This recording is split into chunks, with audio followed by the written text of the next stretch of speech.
Podketeers. D23. That was in tune, right? 93? It was 100% in tune. What can I say except D23?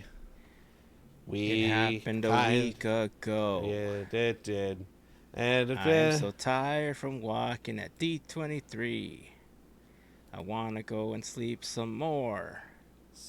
yeah. Sleep some more. And then more. Sleep. Yeah, that's how it goes. Yeah. Yeah. Yep. Let me see what little Heyzen tattoo is gonna sing about. He's sleeping already. He's already sleeping. sleeping. Yeah. Man, so we're about a week removed from D23. It was an interesting weekend to say the least. Yeah. It was challenging in some ways. By the way, this was a test hat. Remember the hat I showed you that I had made with the SEA patch and everything? Yeah. I lost it. What? Like the first day I took it with me to D23, and I think at one point when I was standing in line, that's a whole other story I'll tell you in a moment. But when I was standing in line to get into the convention center, I think I pulled stuff out of my backpack and I was trying to pull the fan out, and I think I may have dropped it and didn't pay attention to it. Somebody ended up with the hat. Yeah. The good thing is I bought a couple of the patches, and I have blank hats because I've been testing a bunch of stuff. This was a test that I was working with, and it did not go as well as I thought, so this will not be Looks an fine actual from here. product I send out as a freebie. But hey, it's gonna work for the podcast. This I wasn't sure for a really long time if I was going to be able to attend D23 just because of some of the challenges that I've been having over the last several years. And the last D23 was challenging, and then this one I thought, well, it's a 50-50 shot towards the end. I was feeling well enough that I was like, all right, I'm 60-40. I remember like going back and forth with you guys, like as the week progressed, I was kind of like, all right, I'm like 60-40, 65-30, and I went ahead and went. I think it went a little bit better than I was expecting it to. Overall, a lot of the things I was expecting to feel and like how I thought I would have to handle certain situations panned out the way that I thought that they would.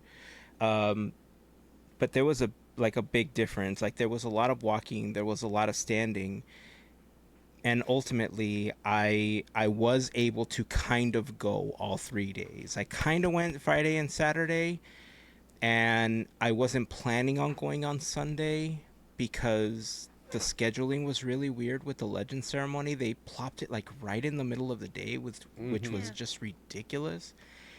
So I'll get to that in a while. But because of that, I was already really exhausted by the end of Saturday. And so I thought, well, Legends is like the one thing I look forward to every D23. So I already bought the ticket. I'll go. It's at like 1 p.m. So it'll allow me to sleep in.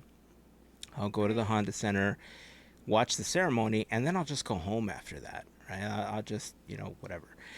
But what ended up happening was all weekend I was having trouble seeing the virtual queues inside of the app. So if you have the D23 app, you had to also be logged into the Disneyland app in order to see the virtual queues for like Mickey's of Glendale and the Disney store and all of the shopping experiences that required some kind of virtual queue, including the Ravensburger booth for the Lorcana stuff. And that was one that I was particularly interested in because they have a special D23 box that I wanted to get for my son, one for myself. And they also had the new set. It was like kind of an advanced purchase of the new set that's going to be released soon. and I couldn't see the virtual queues for the first couple of days, and we couldn't figure out what it was. I had gone to the help desk for the D23 people to kind of help me out. I even compared it with Andrew's. We loaded the apps at the exact same time, and he saw all the virtual queues, and all I was seeing was like World of Color at California Adventure for some odd reason. Right.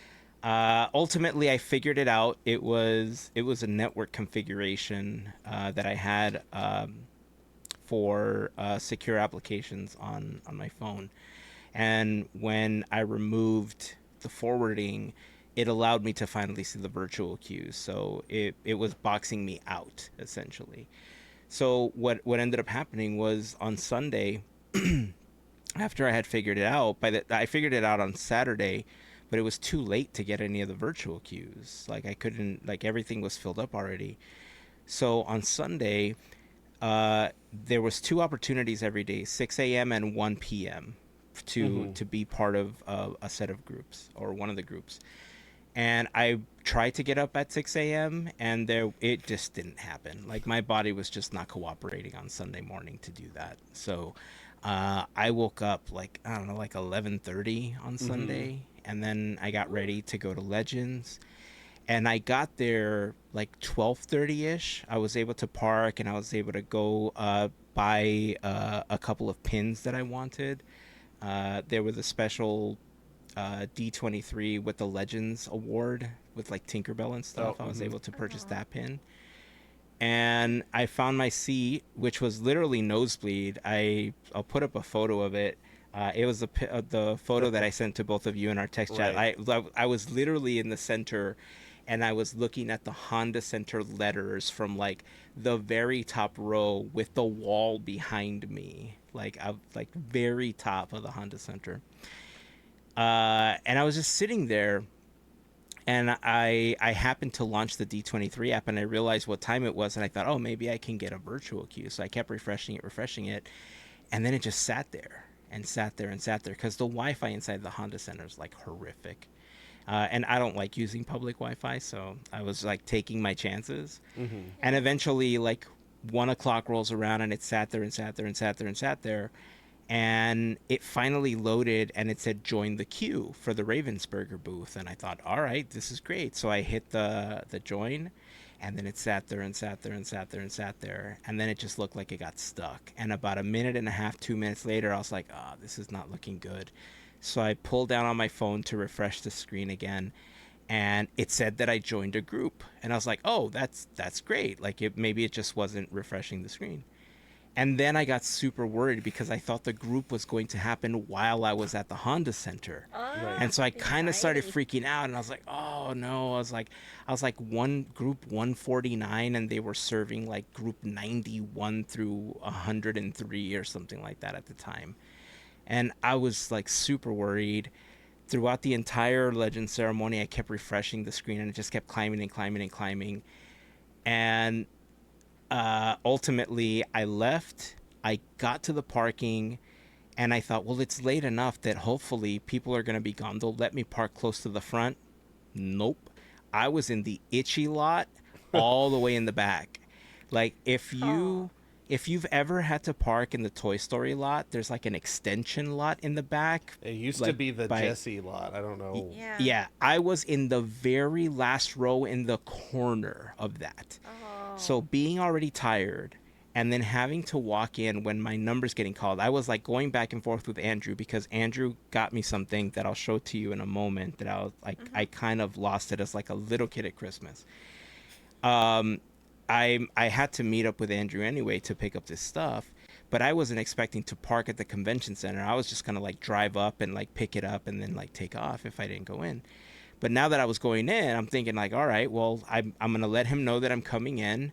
I told him I just parked on my way to Ravensburger, and he was in a booth across from Ravensburger, so it kind of worked out. Yeah. And I got there as they were calling the group right before mine. Wow. Like I literally walked up to the Ravensburger booth as they were calling the group right before mine. Andrew walks up, he gives me my stuff, and then they call me in. I stand in line. I was able to get one of the two things that I wanted. This was the D23 special box that they did this year. Nice. Oh. And you were only in that line maybe 20 minutes at the most. It wasn't very bad. These are the cards that came in it. It is Angel, Pocahontas, Mushu, Hector, Judy Hopps, and Mr. Incredible. So these are like the special D23 collection. So I got this for me and for my son. And so yeah, the line moved really quickly. Mm-hmm. I was really surprised at how efficient it was.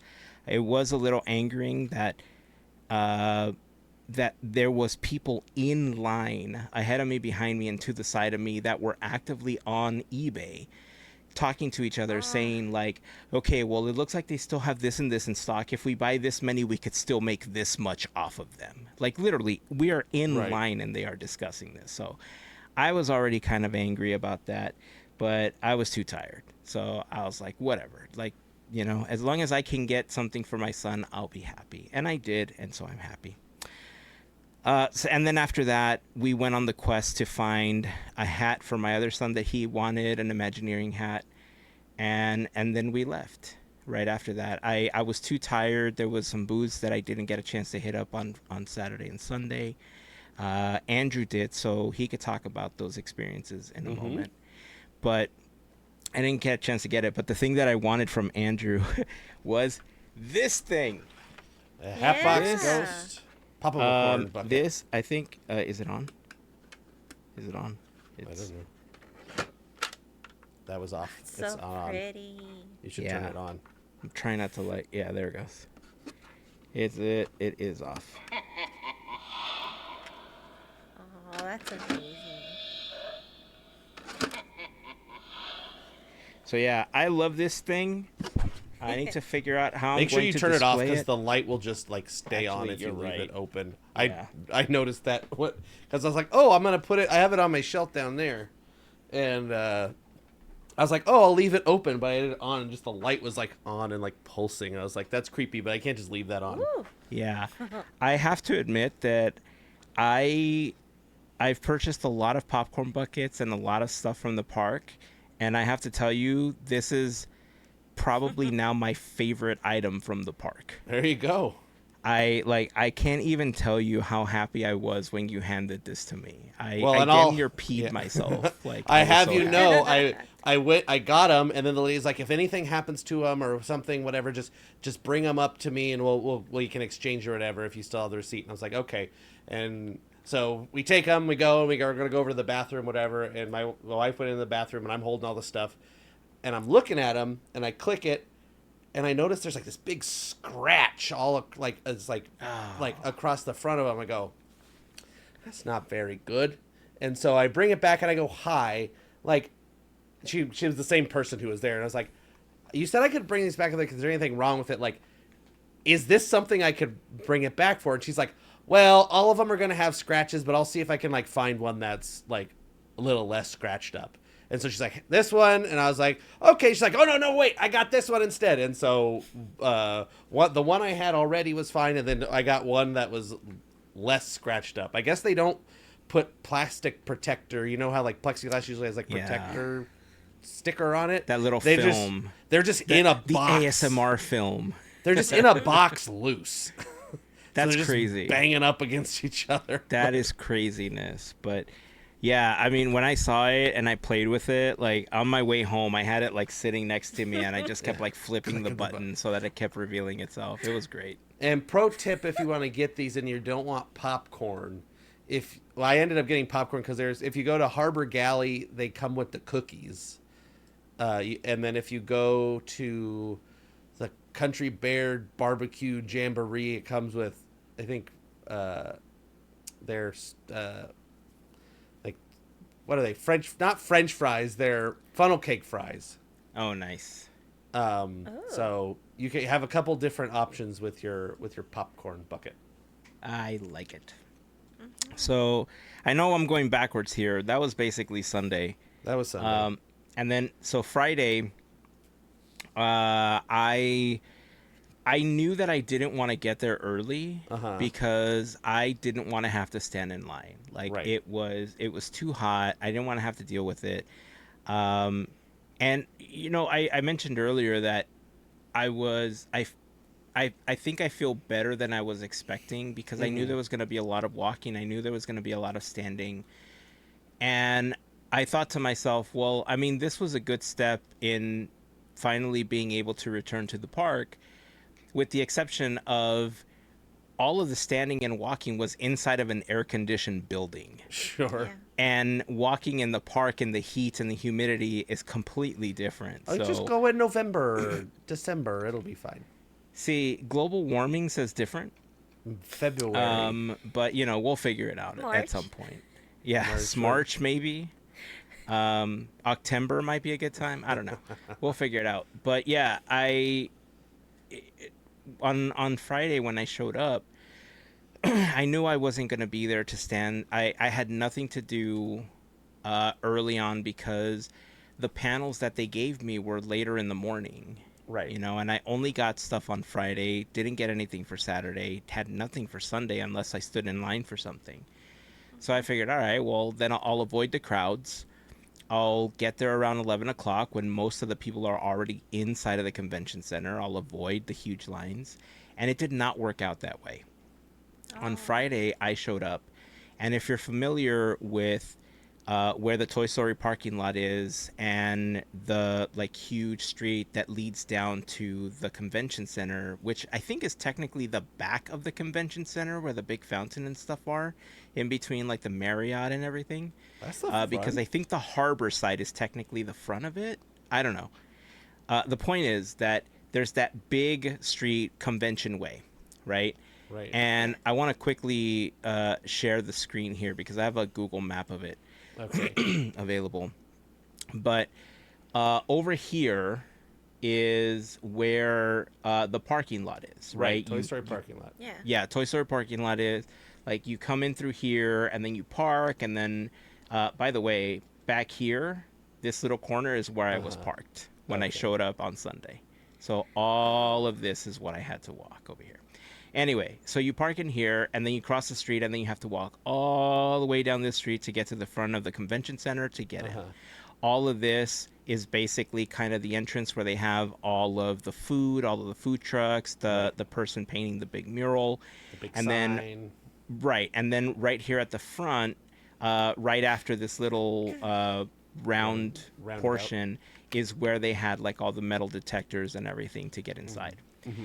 Now, when I showed up at 11, the line up here was short because I approached from this side and I cut over here and I thought, oh, the lines are short. And they said, oh, that's not the line. You have to go. And they pointed in this direction. And so the line came this way, and then it came into this parking lot, and then it came down this way, and then it wrapped around this way, and then it wrapped around this way, and it basically snaked through this entire parking lot to the back end of, I think this is the Marriott. So to the back end of the Marriott over here. So that in itself took about an hour to get through, just to get through security. And that's where I think I lost the hat, by the way, because Yeah. I was trying to get the fan out of my backpack. So it's approaching noon, and so I'm standing out in the sun at this point, and I am not doing well. I just want to sit down. Didn't have a way to sit down. Trying to and the crazy thing was that it was hot, but it wasn't sunny. It was kind of cloudy It that was morning. so humid that. But it was front. very humid, Oh, and the God, it humidity sucks. is what was killing me that day. Yep. So I finally get inside, get through security. I walk in, and I just sat there for like a good 35 to 40 minutes. Like I didn't go onto the show floor. Like I had to recover from standing outside, Right. And trying to get through this whole thing. So I finally get, enough strength to start walking around and everything. And I realize, okay, well, my shows are going to start to come up soon. I better start making my way to the premiere stage because my stuff was like pretty far. Like That premiere stage is all the way on the other side. it was totally on the other side of the convention center. So at this point, I'm thinking like, okay, I think on Friday I had the Simpsons stories from Springfield. Mm-hmm. That was pretty fun. They had Matt Groening and some of the other animators show us an upcoming episode of The Simpsons that's Mm-hmm. very Nice. Black Mirror inspired. Okay. They talked about making Treehouse of Horror spooky again, like because it had kind of leaned towards safe and Yeah. funny more Silly, than yeah. scary in the last several years. And they talked about moving it back to being horrific. And they showed us a scene or a screenshot of Homer damn near beheading Bart in Ooh. the Treehouse of Horrors episode, and we're like, yeah, that is definitely spooky. Yeah. Um, but this panel, it was one of those situations where I tried to record, and they because of the upcoming episode that was going to get released, they were walking around with the scanning cameras, and if anybody was filming or taking photos, they were kicking people out. So I just put my phone away. I put everything away, and I didn't even take it out. I just kind of enjoyed the panel after that. I That's just, good. sat and enjoyed it. And then after that, I was able to go and walk the floor a little bit. Um, try to enjoy some other stuff. I didn't have a lot of time between because the next panel was a couple hours away from it. So Mm-hmm. it was more walking around and trying to take photos and some video and stuff. The other panel that I attended was the Walt Disney 125 Years of Inspiration. Mm-hmm. That one was great. Fat Cat Swinger was the opening act. They played for Nice. like a good 30 minutes before to prime the crowd. They were great, super high energy. Brett Iwan came out, and he and Marcos did like a little bit between them. They were kind of bantering throughout the thing. They brought out Walt Disney's granddaughter, and Becky Klein interviewed her, and they talked about some photos and all that stuff. They brought out some of the legends. Floyd was there, Bob was there, Tanya was there. Um, Bob Gurr started crying because he was remembering how much he loved Walt. Aw. Like literally started crying, like he was remembering something, and they were asking him like to describe Walt in a few words, and he was the thing. You know what I love about Bob is that Bob Bob really does love and respect Walt Disney, having worked Mm-hmm. with him and everything. And what I notice is that most other Imagineers or like former Imagineers, Disney legends now and stuff, they speak very um, very nicely about Walt, Mm-hmm. but it never feels like it's the whole truth. Sure. And every time I hear Bob, or anytime I've had a chance to like speak to Bob, and like he tells like stories on the side and stuff, he did it Mhm. here too.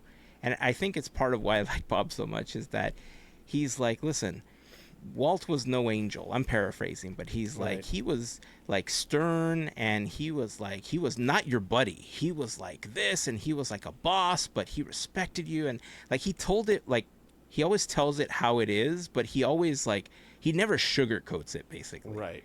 Right. And that's what I Yeah. like and respect about Bob, that uh, he's very open about being truthful about his experiences. So Mm-hmm. I thought that was really great.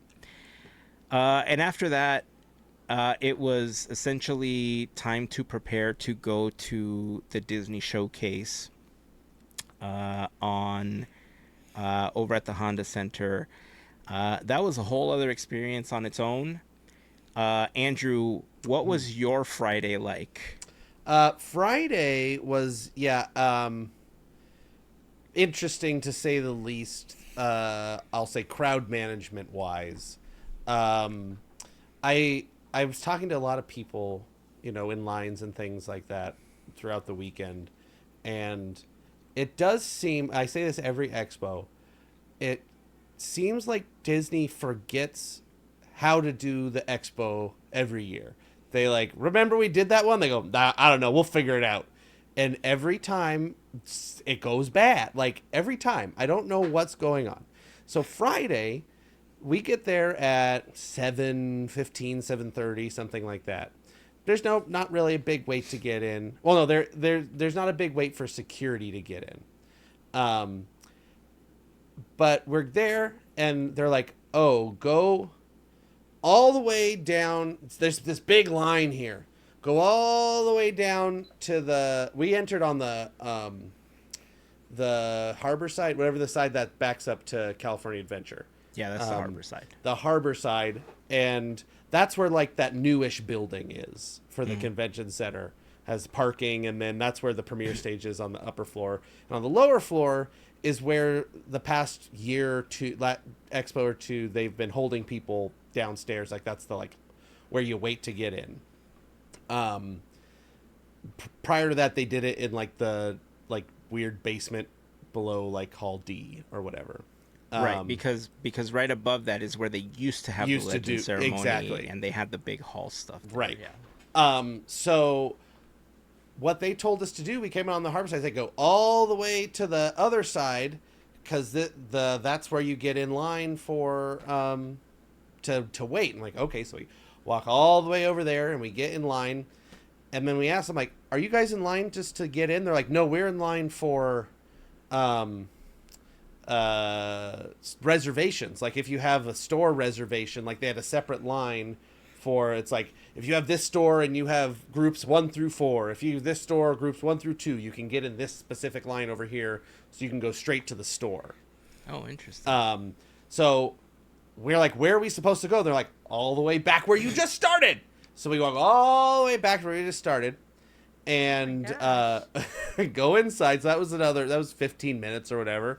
And then, so my wife uses a wheelchair when we're, doing long trips and stuff. And so, we have it with us.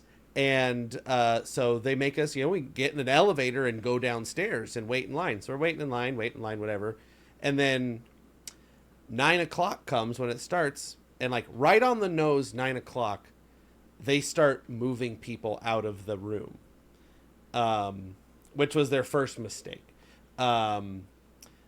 So you have to then get out of that basement and go upstairs.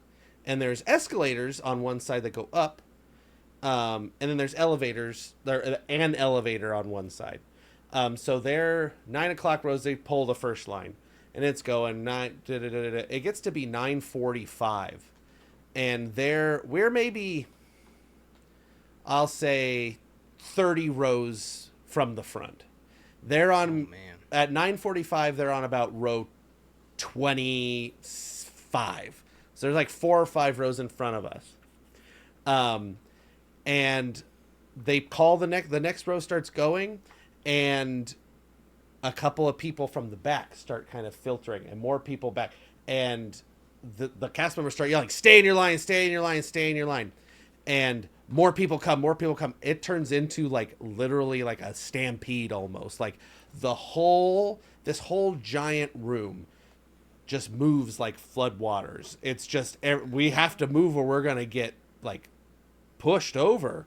So everybody people didn't respect the line. They just started moving forward? Not at all. Like some people from the back were like trying to cut, and then so other people like, they can't cut in front of me. I'm going to go too. And the whole try to go through 4 sets of doors, like thousands upon thousands of people. And in these lines are also people with mobility issues, walkers, wheelchairs, crutches, canes, like everything. And luckily so we get in line, they're like, we're trying to like push through people, like there's people helping us, like, "Stop, like you're gonna this and da da da da." And people are upset because it's been 45 minutes since the thing opened and they're still stuck in this basement. So like I understand, but still, like, be a human being, whatever. So we get in line for the elevator, which there's, I don't know, 20 wheelchairs in front of us for the elevator. And it takes, if you have a scooter, it takes 1. If you have like a push wheelchair, you can maybe fit 2 in there. And so we're waiting. And I'm like, it's not moving. So we're able, my wife was able to stand up out of the wheelchair, and we put the wheelchair on the escalator. The cast member's like, "Yeah, just go ahead. You're normally not supposed to do that." I held the wheelchair, went up. I don't know how long it took some of those people to get out of that basement. Because there's one elevator on either side. It's a bad idea. I don't know. We've done this once before. And it was a whole mess. Saturday, they figured it out.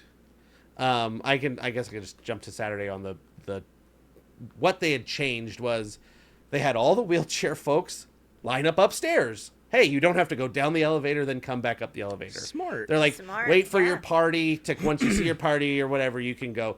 And then what they did as well, which they forgot they've done in the past, they just didn't do on Friday. I think everybody forgot, was they started at 8, like around 8:15 or so. They started pulling people and lining them up in front of the doors outside of the convention center. So they'd already had all the early people, the people that were there really early. They were able to line up in the first couple of doors. I think that was Saturday. They were lined up on the inside. And then what they did is they took people from downstairs in the wheelchairs. They kind of filtered us all through and lining up on the outside doors of the convention center, so that way when it hits 9 o'clock and they open the doors, you can walk in. Okay, hey, that makes sense. So I just don't know why they don't learn from their past mistakes. They forget, people leave, I don't know. But they fixed it for the second and third day. Second and third day were really easy to get in. I don't think the time took. I didn't hear about any other stampedes the next 2 days, but it was frankly like a little scary, just to be like, I don't want to get pushed over, run over. Like it was a little rough down there. I'm sure there's videos of it online.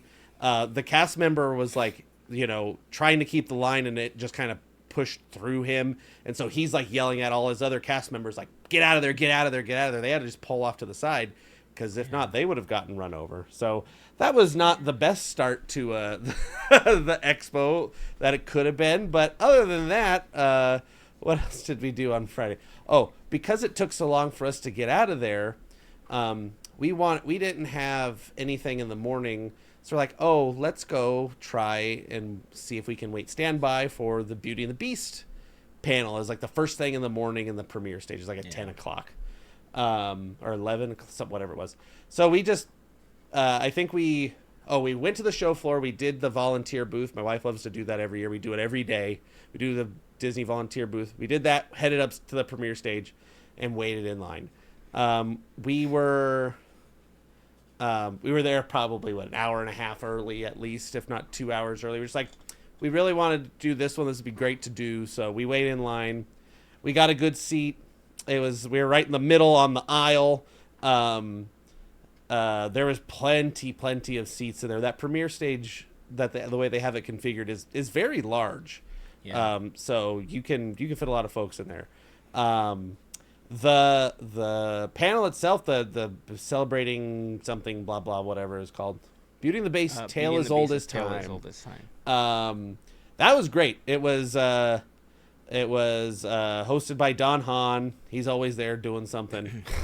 Who else is there? Mark Henn, Pedro Harris, Susan Egan, Alan Menken showed up. He wasn't listed as a person to be there, but nice. He was there.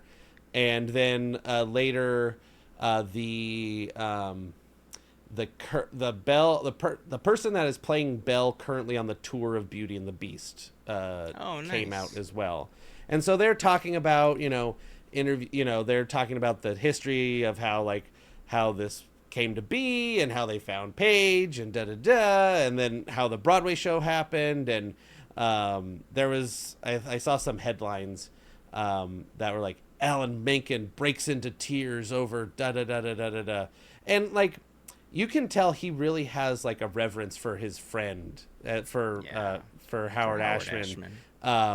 That's like, that basically, like, he was the guy that really made this what it is and stuff. And so, like, he gets choked up because his friend isn't there anymore. Like, he wasn't like bawling his eyes out, but he definitely like has a lot of like respect for him and misses him a lot. And that was really like, sweet to see all that stuff. And everybody's talking. And then at the end, Susan Egan and I cannot remember her name, but the person playing Belle, her name was like something Belle. Her middle name was Belle. And so it was like that, very appropriate.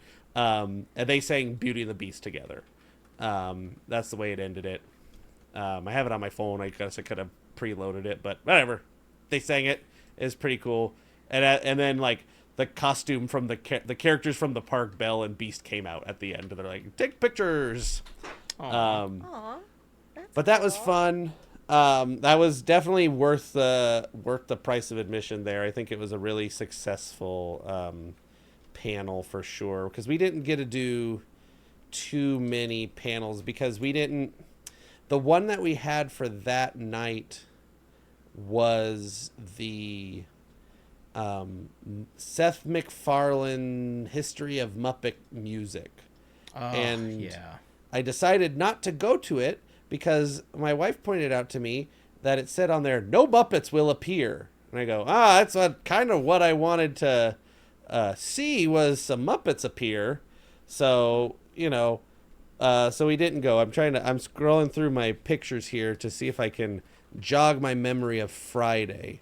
Oh, when we were waiting in, oh no, was that Friday? Oh, when we were waiting in line to go back to the thing when we had gone the other way, Josh D'Amaro walks by, so I got a picture of him looking like Sasquatch. There's the Beauty and the Beast thing. Which was epic. Yeah. That was the day that we both went and saw the Lego thing, right, Heyzen? Friday? Yes. So we saw Lego thing. I will talk about that in a little bit. I guess I didn't take too many pictures. I'm trying to remember what else we did. I think we just kind of wandered around. Friday was kind of a weird day, trying to figure out what to do. If I had my map, we basically ended up doing a lot of we did everything in Hall D. Or no, yeah. Hall A. We did everything in Hall A, which is like the Hulu booth. So we'll go back to the Pirates thing a bit. We started doing, they had this pin collecting thing at the Disney Plus Hulu booth. We did that. We did the, that's right. After that, we had store reservations. So we went to the Marketplace and we went to the Mickey's at Glendale both that day. Marketplace, I have my big thing I bought from the Marketplace right here. Yeah. Not as big as some people, but I did get the Jose animatronic. Nice. There it is. I haven't opened it yet, but this bad boy's $250. But. Hey, no we judgment. did get an annual pass discount, 20%. So I got $50 off, and I had two $50 Disney gift cards from Christmas. So in my girl math, I paid $100 for it. Well, I paid $120, and I got 2-in-1 orange creamsicle shampoo and body wash, which I'll tell you about in a bit. Oh, okay. What else did we do? Yeah, we did the Marvel booth, which was like a walkthrough thing, and you can see the Doctor Doom costume in there, and it was TVA themed. That was kind of cool. You got a comic book at the end. Do I have it here? The comic book I read, I don't know where I stuck it. I don't know where it is. Spoilers for Doomsday? But no, it is because the booth was sponsored by Visa. It was it was like a sponsored comic book where it's Dr. Doom has infiltrated everybody's personal information except for the people that have Visa because they're protected. We got to call Captain Marvel and Shuri to come and figure it out. And then they're like, good thing Johnny Storm submitted a ticket with his bank because now we can track Dr. Doom. And so make sure you have 2-factor authentication on your banking and always use different passwords. That's all stuff that's in this comic book. Anytime I see stuff like that, it reminds me of the scene from I think it's on Spider-Man Homecoming or one of the other films too, where they have Captain America teaching the gym class, and it's kind of sure. You know what I mean? And anyway, those are funny. In the middle, it was a classic comic book activity. It was oh no, Dr. Doom jumbled up these terms. Put the term with the definition. It was phishing basically scam. A Happy Meal comic. Yeah. It was very But with Visa. with Visa, and it's funny. Like on the first page, it was like, "Oh no, something's happened to the bank," and there are people on their phones, and like one phone says like, "You're hacked," and the other phone says like, "Identity stolen," and the third one says, "Visa, all good," or whatever, protected. I think it says. That's It funny. was very funny. But you got that free comic. Ant-Man was in there for some reason, just like on a little stage, just like talking to people. We did the Disney Hulu theater, which was like a cool like 3D theater thing. Yeah. It had like 4D, actually had like fog and water. I did that on Saturday. Okay. I ended up getting when you were standing in line at the Hulu theater, they gave you a patch, Oh yeah, the patches. and then when you left, they gave you a mystery pin as part of Mhm. like being at the experience. So I got this Descendants patch. Oh yeah, yeah. That's kind of like cute. my first one, and then the people behind me weren't interested in the patch, like getting a patch, and so Sure. they gave me their King of the Hill patch. Oh nice. Oh, nice. And so I ended up with 2 patches at that point. And this is what the mystery bag looked like with the mystery pin. It Oh, yep. was one of those pins. Yep. It was one of 10. I haven't opened this. Let's open it now, actually. Yeah. Oh, let's see. Let's see what pin I got. ended up with all of them because I did. It's in a blind bag. Oh, You gotta they type. tricked me. with your nails. Tricked I me. opened like- so many of these. Let's see. I feel that this is a pin. Oh, this is the Shogun pin. Oh, people really like that one. I ended This up is a with nice pin, actually. I ended up with That 3 is of nice. those at one point. There was people outside cool. the little Hulu booth where you got the pin, like because that Yeah. you got the pin at the Hulu theater or at the if you did this like little quest where you like stood in line Yeah. and took a picture and they stamped your card, and so Yeah. after you Okay. stamped your card, people were just standing outside of there like, I got Alien, who's got The Simpsons, I've got this, who's got, and that's how I ended up with me and Tina together because you could only do. So, pro tip. Hopefully, nobody at Disney's listening, so they don't screw this over. If you ended up with 3 separate badges for one for Friday, one for Saturday, one for Sunday, you could. They were saying, oh, you can only do this 3 times, but it's 3 times per badge. So if you had a 3-day badge, you can only do it 3 times. But if you have each individual day badge, you could do it 3 times 9 each day. times, yeah. Yeah. And Oh. so that's how we ended up were able to like get the whole collection. Was the only way you could if you had a 3-day pass, the only way you could do it is you'd get your 3 from there, and then you could go through that Hulu theater 7 more times or whatever.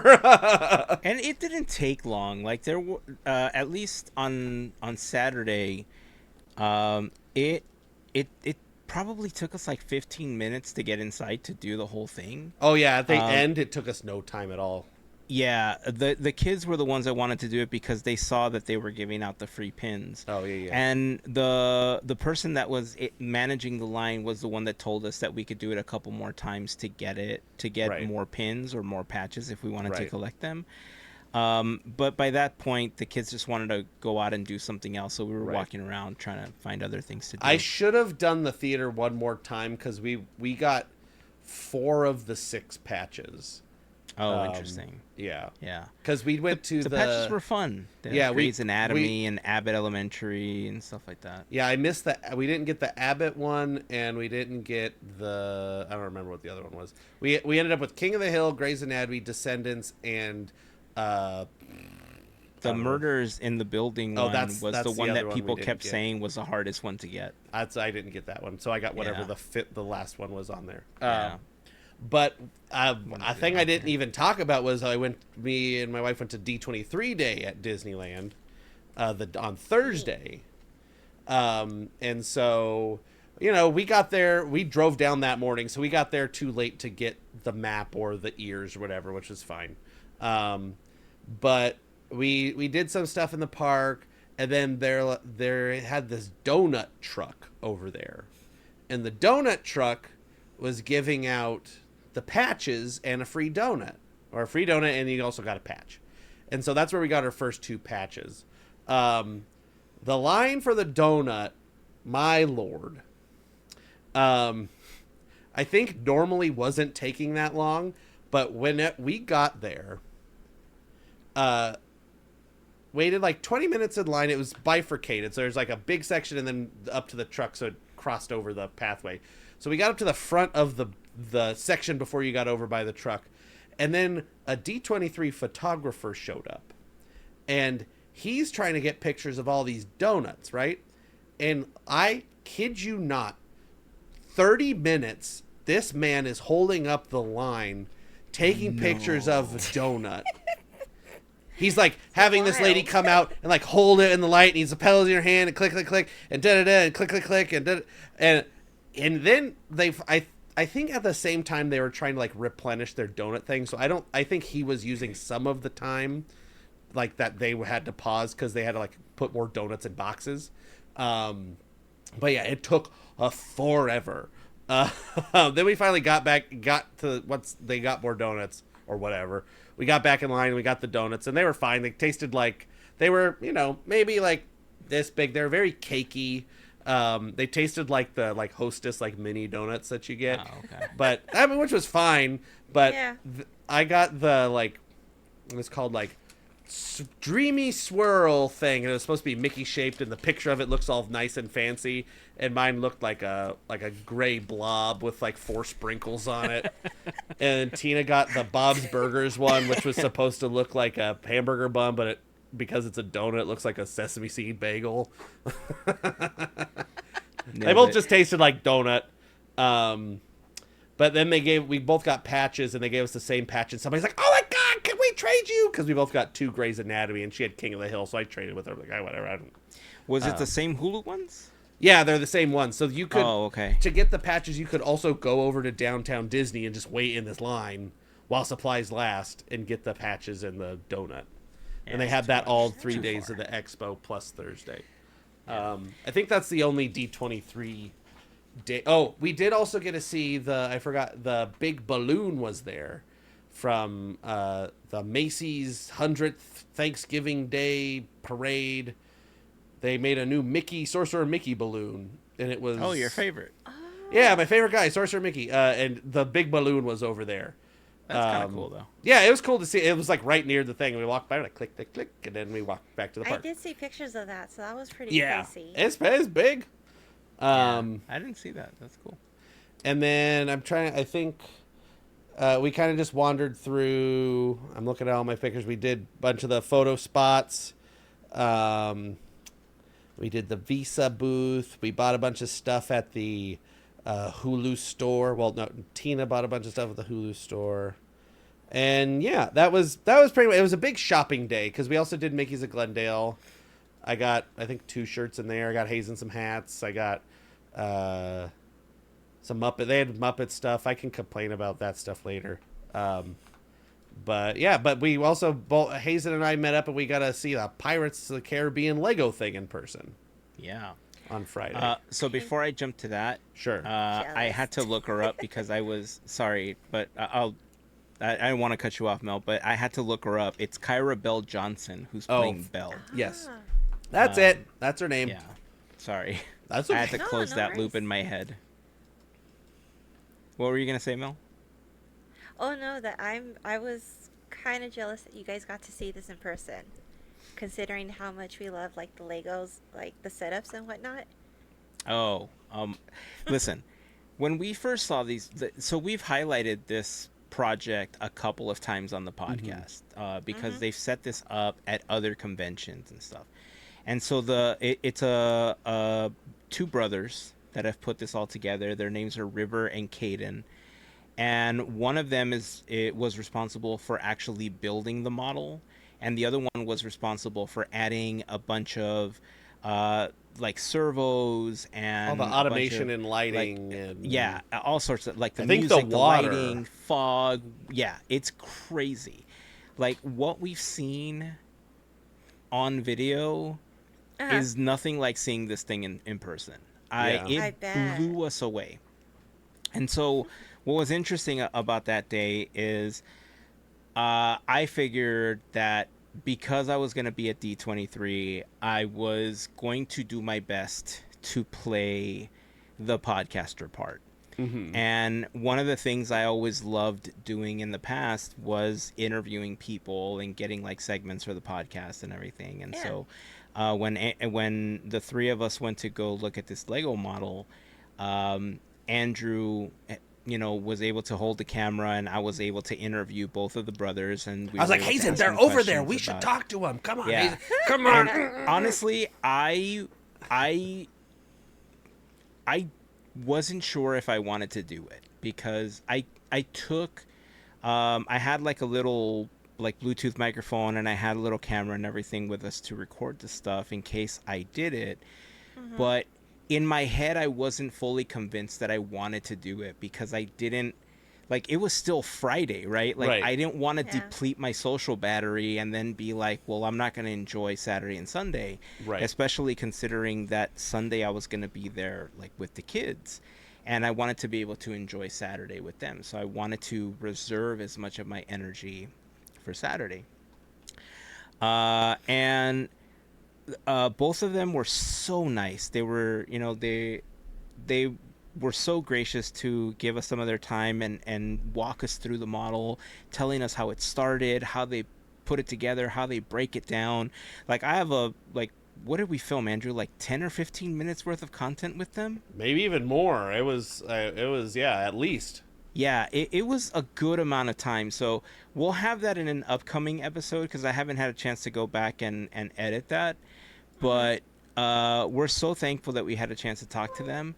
I was right about it depleting my social battery because after that, I just wanted to nap. Like Right. it did take a lot more out of me than I was expecting. And you had to go head to the panel right after that, I think, and right? and I had to go to and I had to Oh. leave right after, and that was part of what made it a little difficult. And so I still had the stuff with me on Saturday just in case something came up. I had it again on Sunday, even though I wasn't sure if I was going to go back to the convention center. But I knew I wanted it there on Friday and Saturday because we've always had like the opportunities to speak to certain people Sure. kind of come up sporadically, and you never know when you're going to get a chance to like get these like really cool like interviews and stuff. Right. And I knew I wanted to potentially get stuff at the Imagineering Pavilion, which is usually where I tend to get some like most of the content.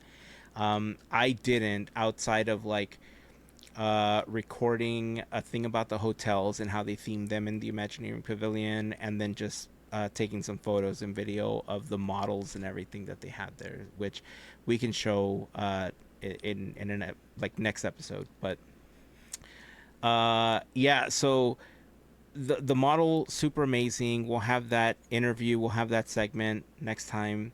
But that's when I left. I was getting ready to leave to the Honda Center because that's when they were doing the what's it called, the entertainment showcase. Yeah, the entertainment showcase is what they were doing that day. I have a lot to say about this, and it kind of ties into what you were saying about how they were handling the lines and everything. I have a feeling, I don't know this for certain, obviously. This is just kind of an observation, but I think, one, it's a different company.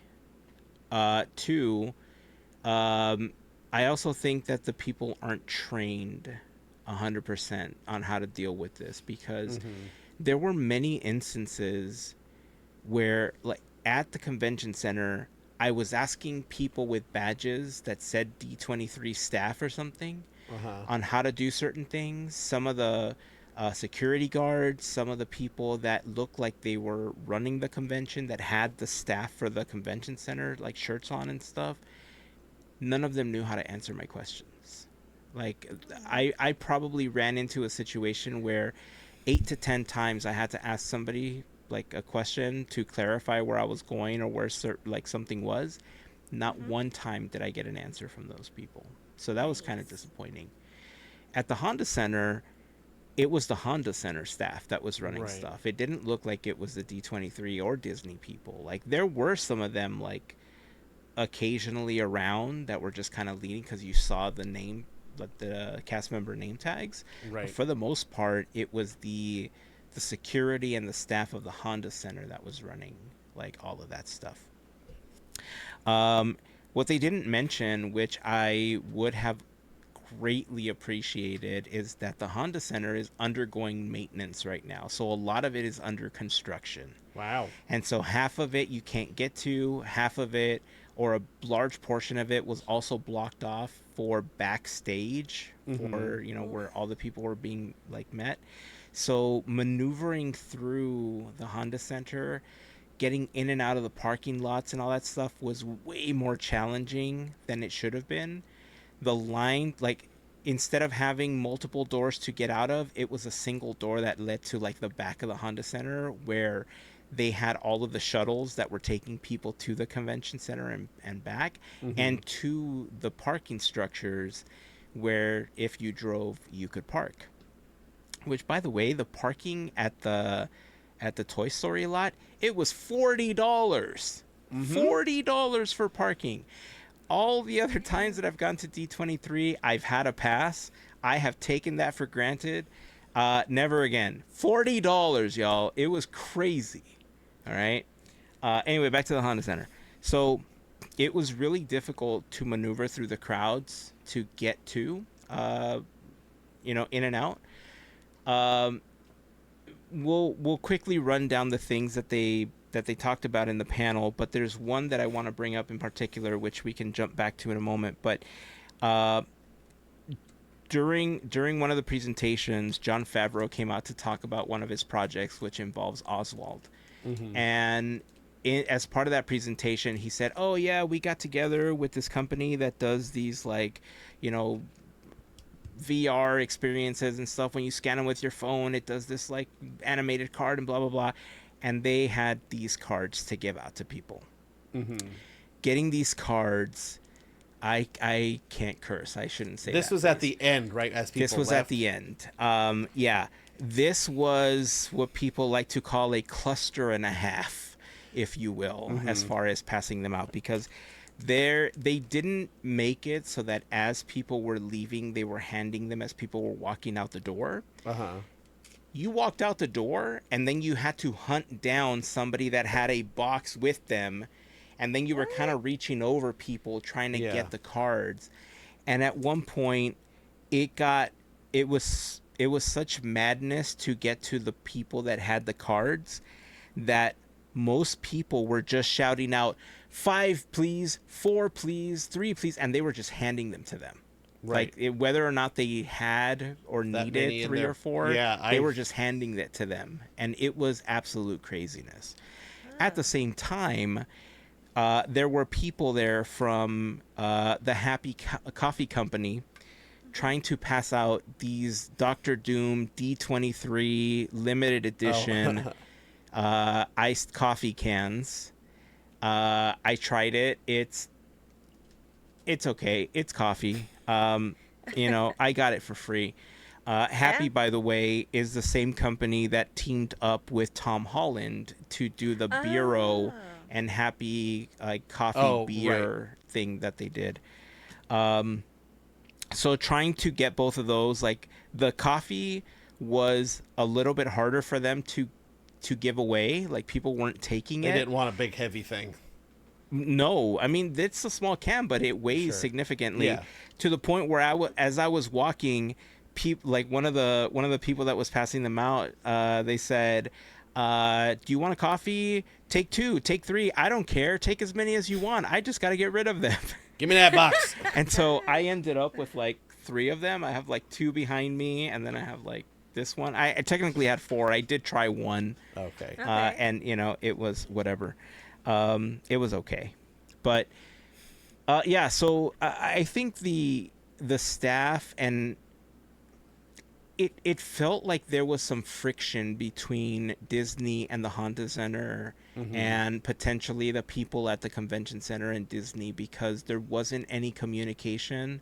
Again, all speculation on my part, but it felt like there was a lack of communication on how things were going to flow in every building for every event. Again, by Saturday, it looks like they kind of got things working a little bit better, and by Sunday, it was much better. But man, the Honda Center, as I was listening to you tell the story of the flood of people, I would have gone home. Yeah, Honestly, I was listening to you and I was just thinking like that would have been the end of my D23 Friday. I would have Yeah. just said, screw this, I'm just gonna go home at that point. yeah, And as I was leaving the Honda Center, thankfully I was already leaving for the day, because if I Right. had to experience that beforehand, I would have just not been in the mood to deal Yeah. with anything else at that point. I would have just left. So, um, okay, so the entertainment showcase, I have a set of bullet points here as Sure. far as some of the I things didn't that they even watch announced. it, so I think that's just a you. Yeah, this one, I don't know. Let me run this down and then I'll make the other Sure. comments. Hopefully, I don't forget what I'm about to say or what I want to say. But this is broken up by studio. For Disney, they announced that we're getting a Lilo and Stitch 2. They showed a little teaser that included Live action Angel. Lilo and Stitch too. Yeah, live action sequel. May of 2028. We are getting the Bluey movie in August 2027. And let me tell you, people are not happy that they saw a CG Bluey and Bingo as part of that trailer. That's how they do the movies. That's just how it is. Yeah, it's if you're the animation style and look is very Peanuts movie. So if you've seen Right. the Peanuts movie, it's a very similar animation style. It's not the 2D style that the cartoon that's like the show is now. Right. And man, did it make people Did angry. people boo? Like, No, it was more commentary after the fact where people Okay. were like, how dare they change Bluey, and how like the look is horrible. And listen, it's cute. It looks cute. also it's for like it's 5-year-olds. Like, Exactly. Right. they're just gonna be like, hey, look, Bluey Up's up on the TV. Exactly. Right. But again, it really does look like the Peanuts movie. It's Right. got that like glowy, bubbly type look Right. to it. So Right. it's gonna be fine. Right. Okay? Just like, you know how the Simpsons movie, everything was in that CG thing. It's just what they do. Yeah, but this Yeah. is definitely more 3D. They announced a new Ice Age movie, Ice Age Boiling Point. Did like Ray Romano come out or something? Not Ray Romano, Queen Latifah and Dennis Leary. Dennis Leary. Oh, I was Came like, out. John Leguizamo. Who else is in those And movies? and it was just them, and they Okay. were like, "Yeah, can you believe this is the 20th anniversary? Like, we're still the same voices. We've been doing this for 20 years." And then they showed a clip. They showed a teaser for the live-action Tangled. They showed Tegan Croft as Rapunzel for the first time, and Milo. Mainheim or something. He's the guy from Zombies. Yeah. Yeah. He's gonna be Flynn or Eugene. That's gonna be March 2028. Then they had the Oswald thing. Which I looks have good. not. Yeah, I'll comment on that in a bit, but I have not opened these. As soon as we're done talking about this, I normally rip the collect pack? these. I don't open them. But I want to see what this is about. So we can either open it this episode or wait for the next one when we show the other videos and everything. We can open these and go through the experience. I'm Sure. completely cool with opening this pack this time around. Yeah, the Oswald thing looks amazing, by the way. It's going to be a 3-part series on Disney Plus. That is February 2027. They filmed it on location at the studio, in the parks and other locations, but Oswald, like himself, is all 2D animated, no CG, hand-drawn animation. And he's Jon like Favreau, he's like this big. it looks so cute. It's so amazing. He's like a little guy. Like, I'm looking forward to this so much. Right. They showed us a little preview, a clip of it. I'm kind of obsessed, to be honest. He's cute. And then we had a special preview of the Simpsons movie. That was pretty funny. They showed we also got a clip at the Simpsons panel. It was pretty funny. It was like a clip of them at a baseball game. Homer was trying to collect the ball to get rich off of the home run ball or something. Mm-hmm. The ball bounces throughout the entire town. Everybody's trying to chase it, and in the end, like, Bart catches it. And Of yeah, it course. was just like funny, and everybody's angry. For Pixar, they announced The Incredibles 3. We got a first look at that. That's going to be June 2028. We got our first look at Coco 2. This was, it felt a little accurate to the Mexican culture because Miguel has been aged up. He's a got, like, a teenager in fade. Coco 2. He's got like a fade and everything. And Yep. from the little floppy haircut that he had before to like a clean cut fade, I'm like, man, that's accurate right there. That's a thing that happened.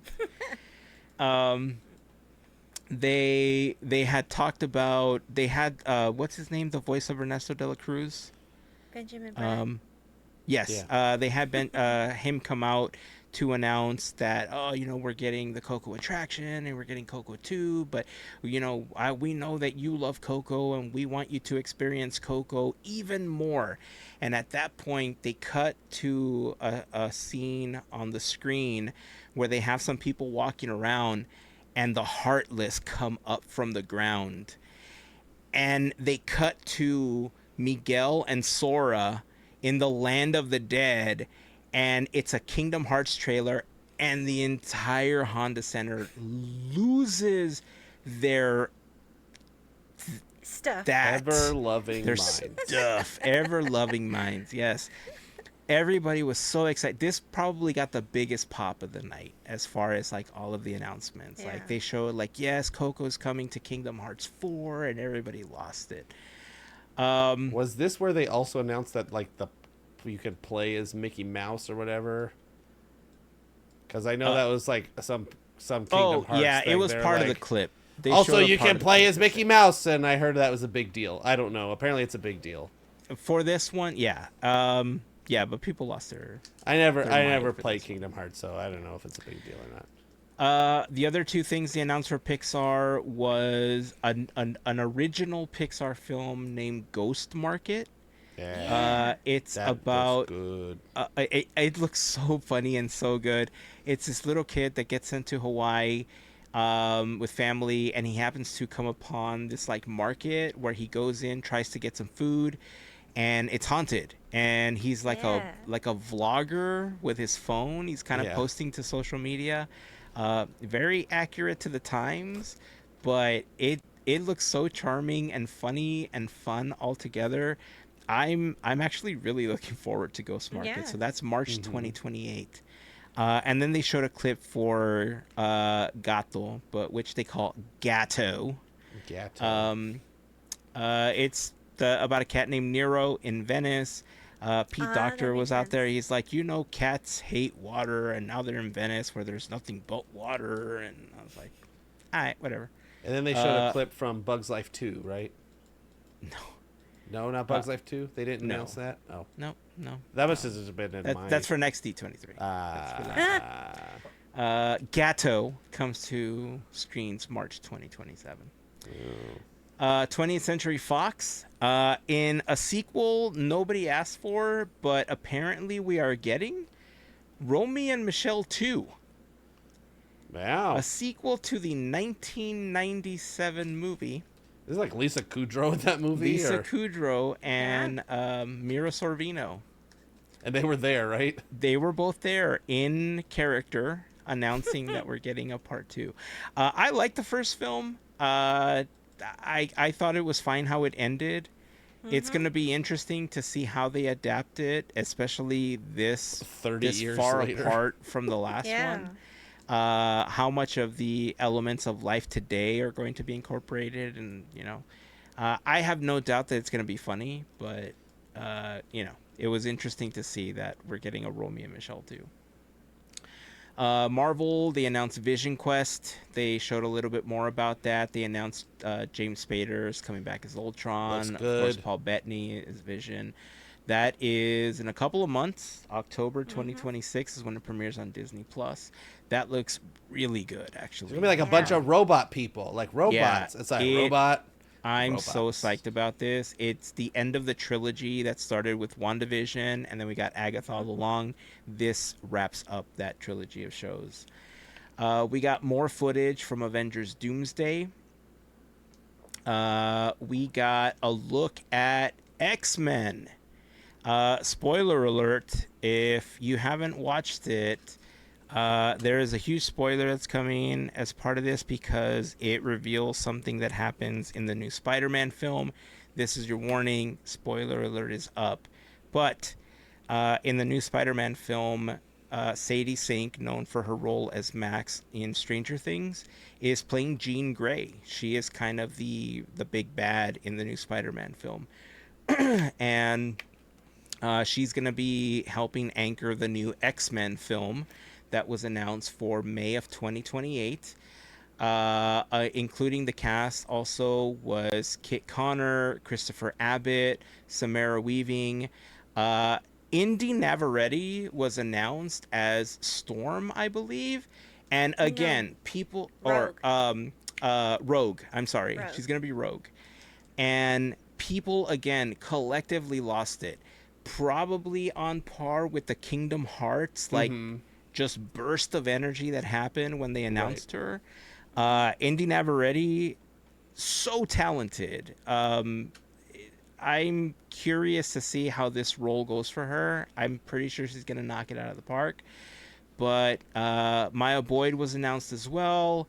And then they showed a clip of Adam Driver, apparently now is going to be a part of X-Men. They didn't say what he was going to be. He kind of joked about it. And then he, like, off screen was like, oh, I'm not going to be Magneto? No? Okay, all right. Well, I'm part of X-Men. And then he kind of walked away. Supposedly he's gonna be some guy, Mr. Somebody. Mr. Sinister. Yeah. I had not seen that. Oh, That's pretty cool. So, but what does this have to do with Conformity Gate, Heyzen? Oh, that's a whole other episode. We can dedicate an entire episode, and I will tell you what it means for Conformity Gate. Okay. Stay tuned. Okay. We got a trailer for the PlayStation game Wolverine that's coming out in September. I think I might pre-order that game. It looks really good.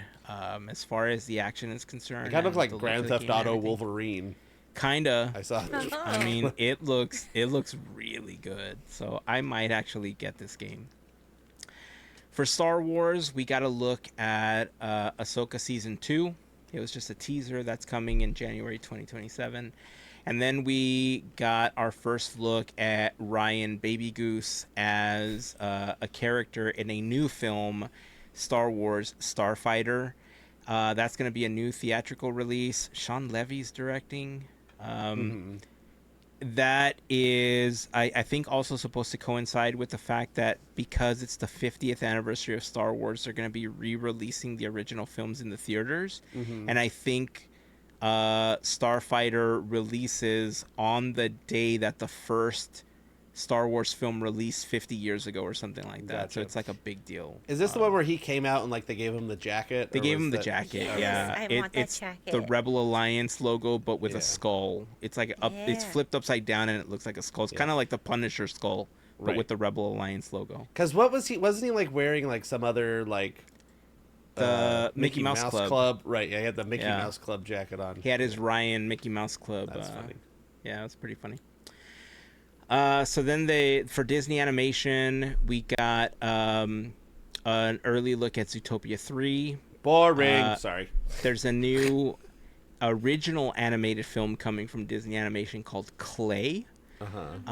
It's literally a little ball of clay and these characters called Flip and Mushy, I think.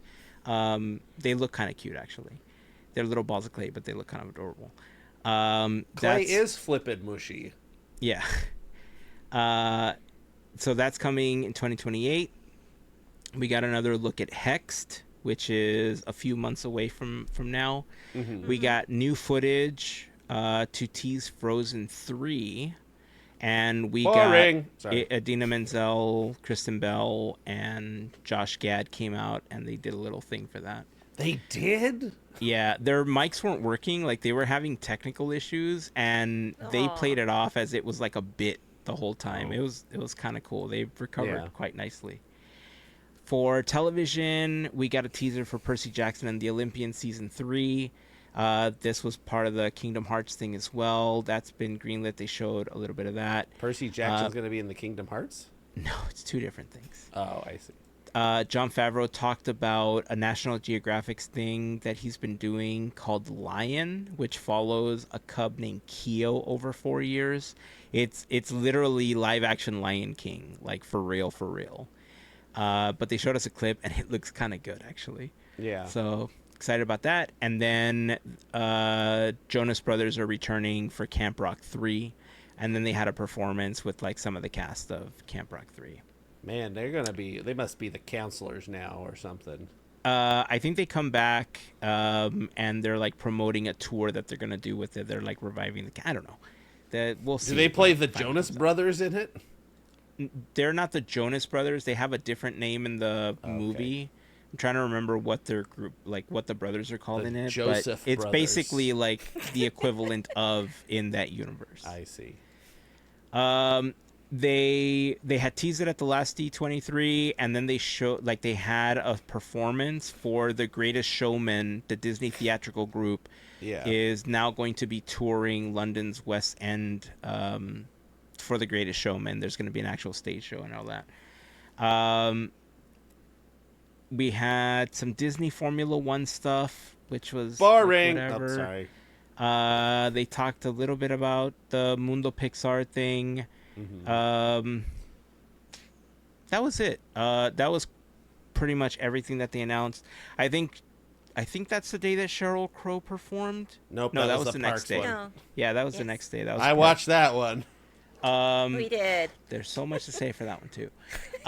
So yeah, that wraps up kind of Friday. Before we jump to Saturday, Andrew, any additional thoughts about how Friday went? No, we stayed basically till the end on Friday.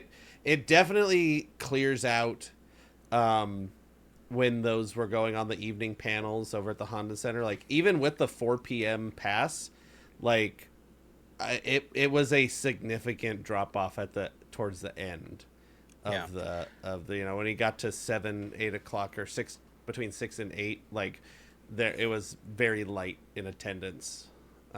You could get in line for a lot of the like experiences. That's what we ended up doing, a lot of stuff really quickly. Yeah, I will say that the entire thing in general, even though there were a lot of people, and like for me personally, I had moments where it was a little too much. Mm-hmm. It did seem like there was less people in general than previous years.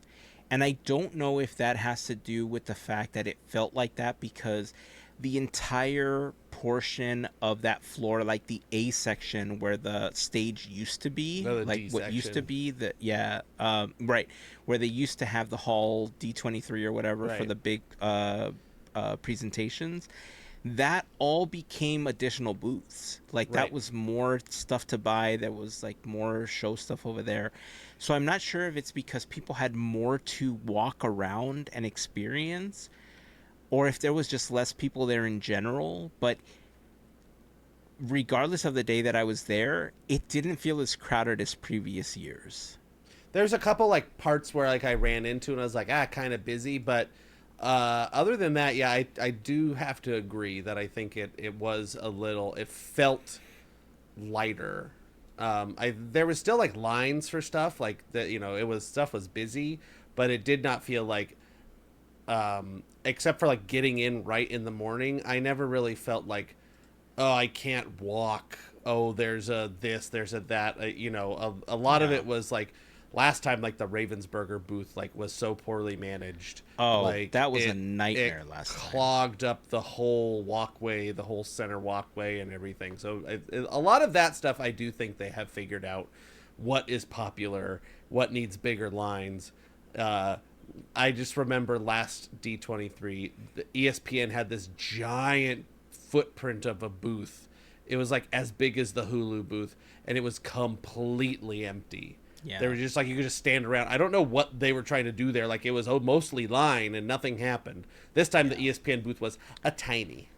Yeah, it's funny. I think that, I don't know, just kind of observing like what happened at the ESPN booth last time and judging by the reactions people had at the mention of ESPN and some of the other things this time around, I think Disney kind of overestimates what people think of ESPN. Like, I understand that there is a crossover between Sure. Disney fans and sports fans, but the way that they are pushing it and the way that they seem to treat the property, they seem to think that there's a larger fan base that's just chomping at the bit to have their like Mickey Mouse and ESPN fix all at once. Right. Where in reality, the ratio is way off than what I think they're estimating. Well, the people that go to D23 aren't necessarily the ESPN people. Like, they might be people that like ESPN, but the people that are diehard ESPN people, I don't think necessarily are go to D23 people. Yeah. Like the people that are hardcore ESPN are chomping at the bit to get to the ESPYs.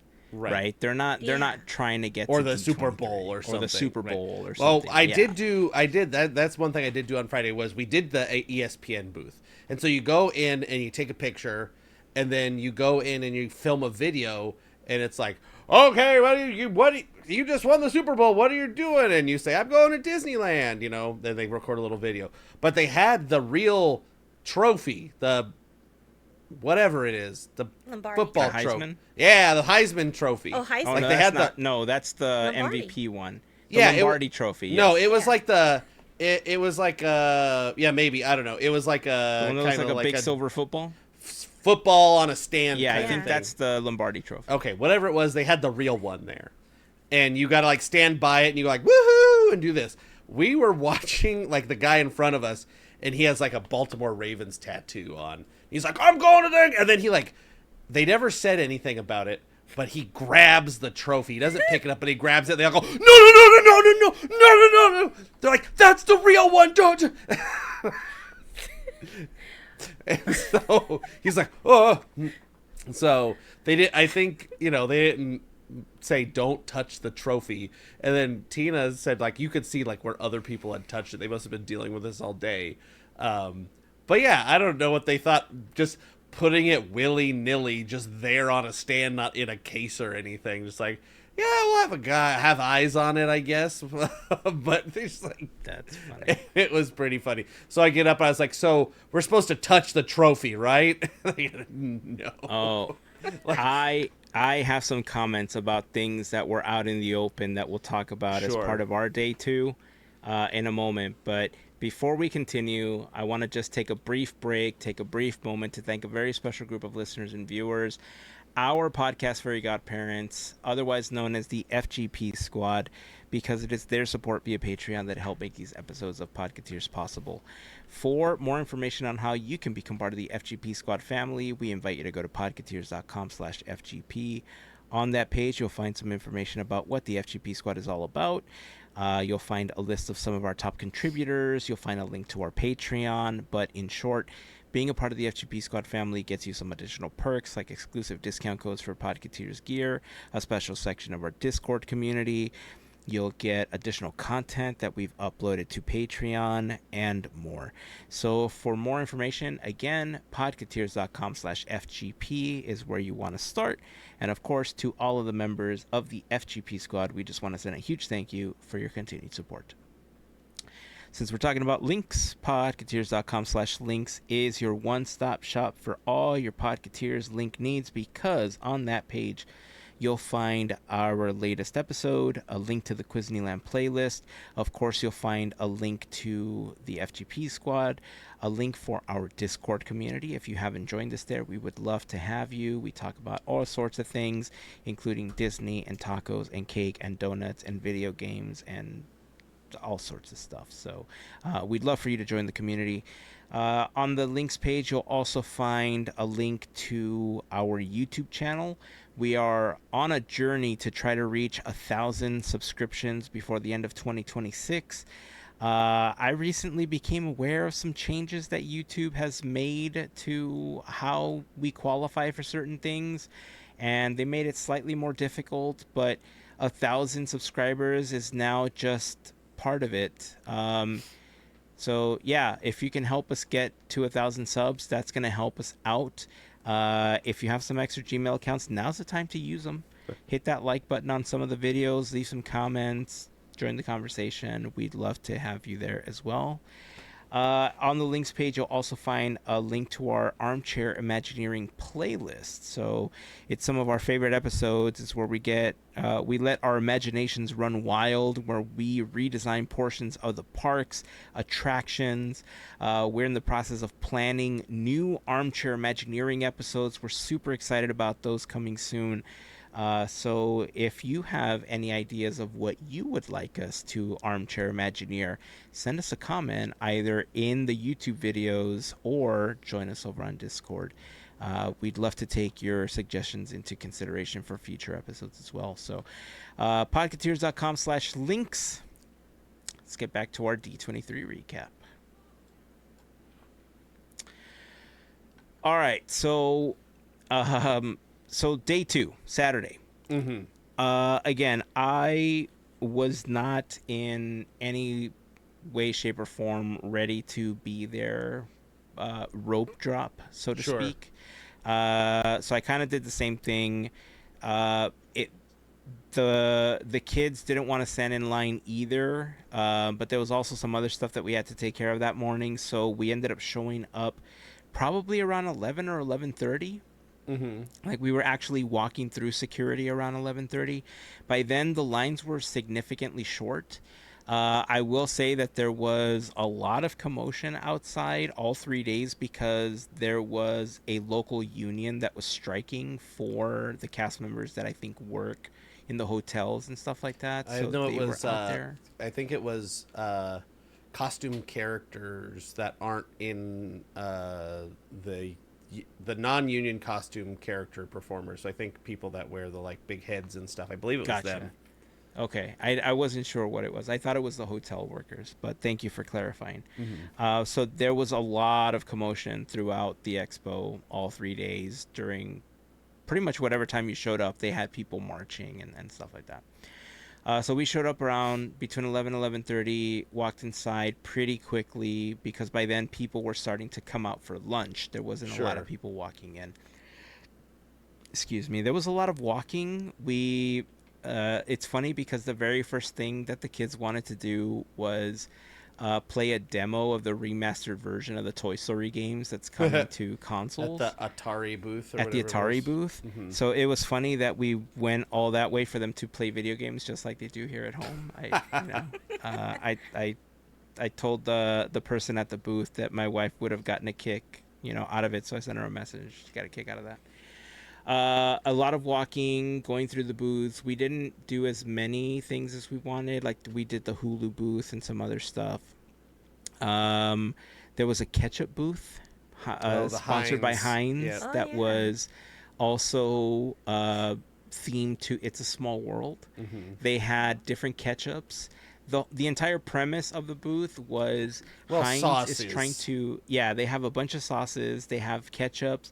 It was split into 2 booths. If you bought a hot dog, you could eat sauces and ketchups to your heart content. Like just slather. They had your stuff all over. like a Coke freestyle machine, but for sauce. But for sauce, it was crazy. It was like really shook funny. it up. It's like Yeah. It was crazy.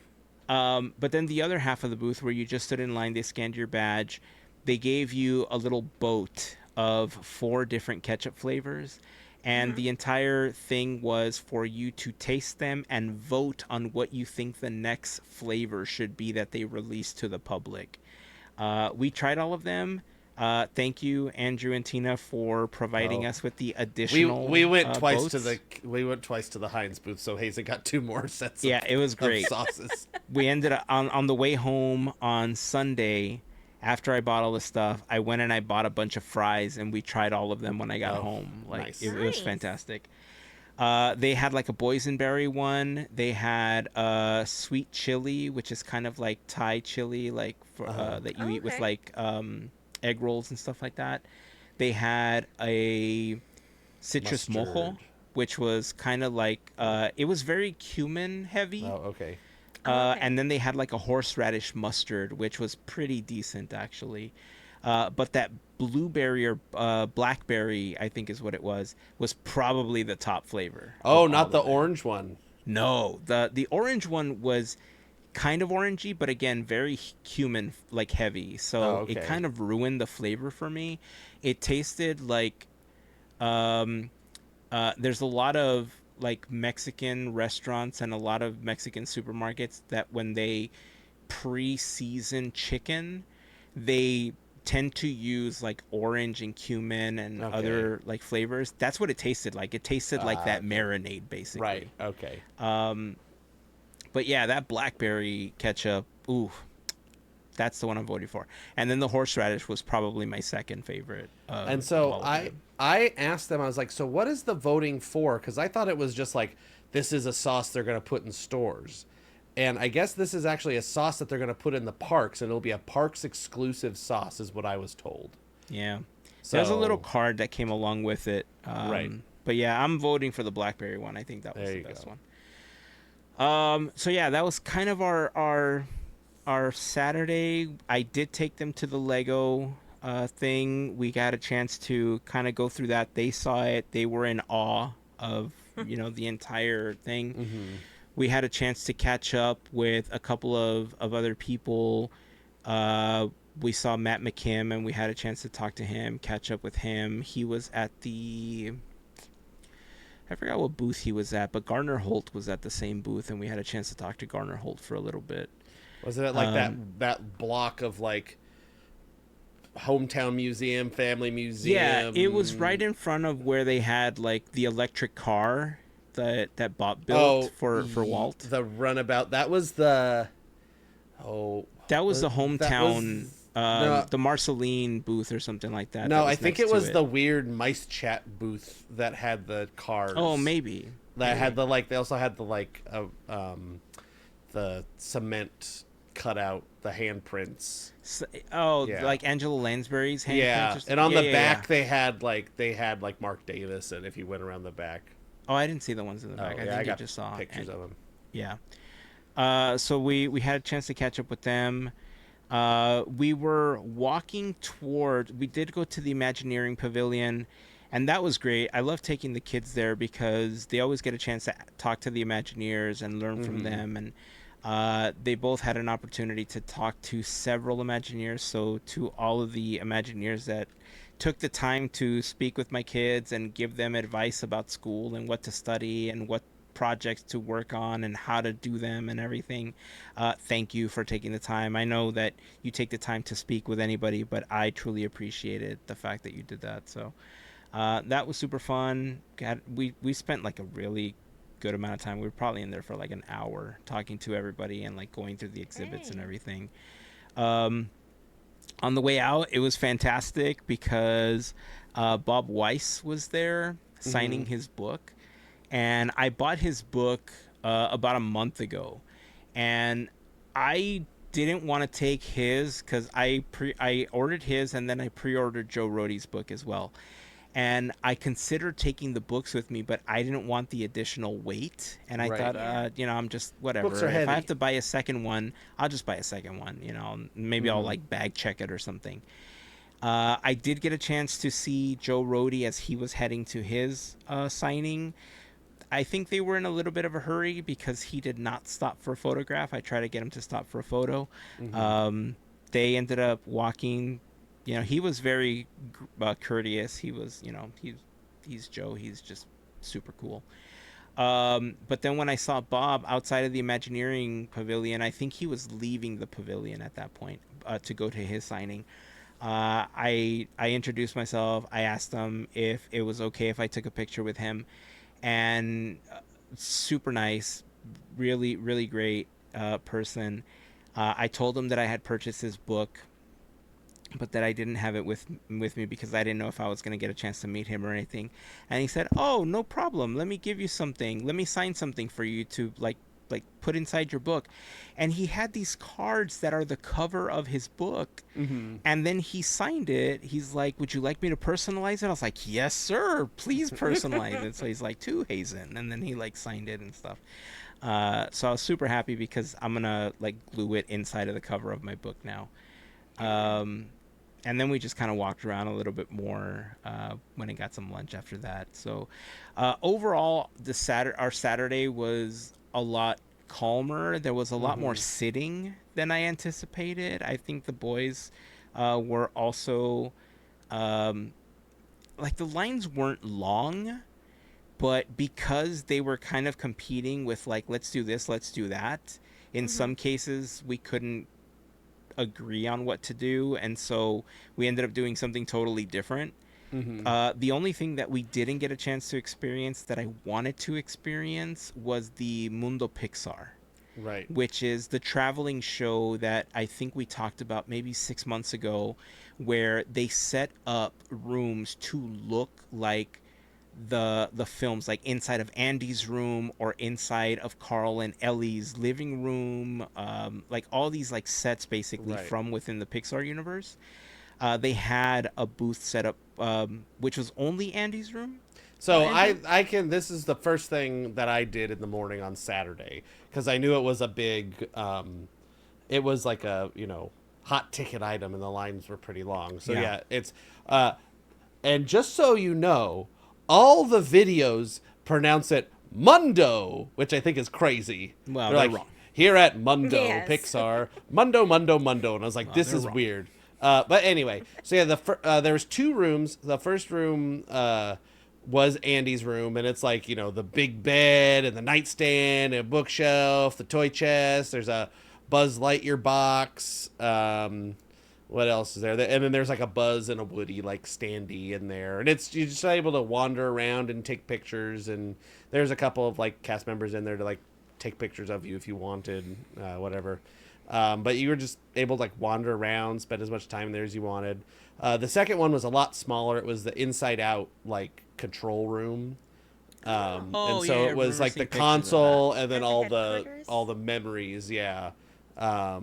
And that one, it was smaller, so it was a little, in and out sort of thing. But that was fun. It was, do you want me to go through my day now? Did you, you done? Yeah, Okay. please. Saturday was a big day for us. We started out with that. We then went over to the Disney Pixar booth, and we did the photo booths for Hext and Stitch and Frozen 3. They giving out prints, so we did that. I'm going through my photos. And then we went to, looks like we went to, we had a pin store, Mickey's of Glendale pin store. Or no, the Expo, one of the pin stores. We went in there, we ended up getting like 2 pins because everything was $1,000,000,000. Like, that's where they had the like big giant princess, all the princesses, and it was like $1,000, or I don't remember what it was. Anyway, after that, we went to the Imagineering pavilion. We spent a lot of time in there. Went through all of the exhibits. We kind of went left, and then worked our way counterclockwise, and we kind of avoided the Star Wars one because it was crowded, and people really liked that Star Wars one. So we're like, we'll see. We'll come and we'll hit that later. And so we go through, we do the,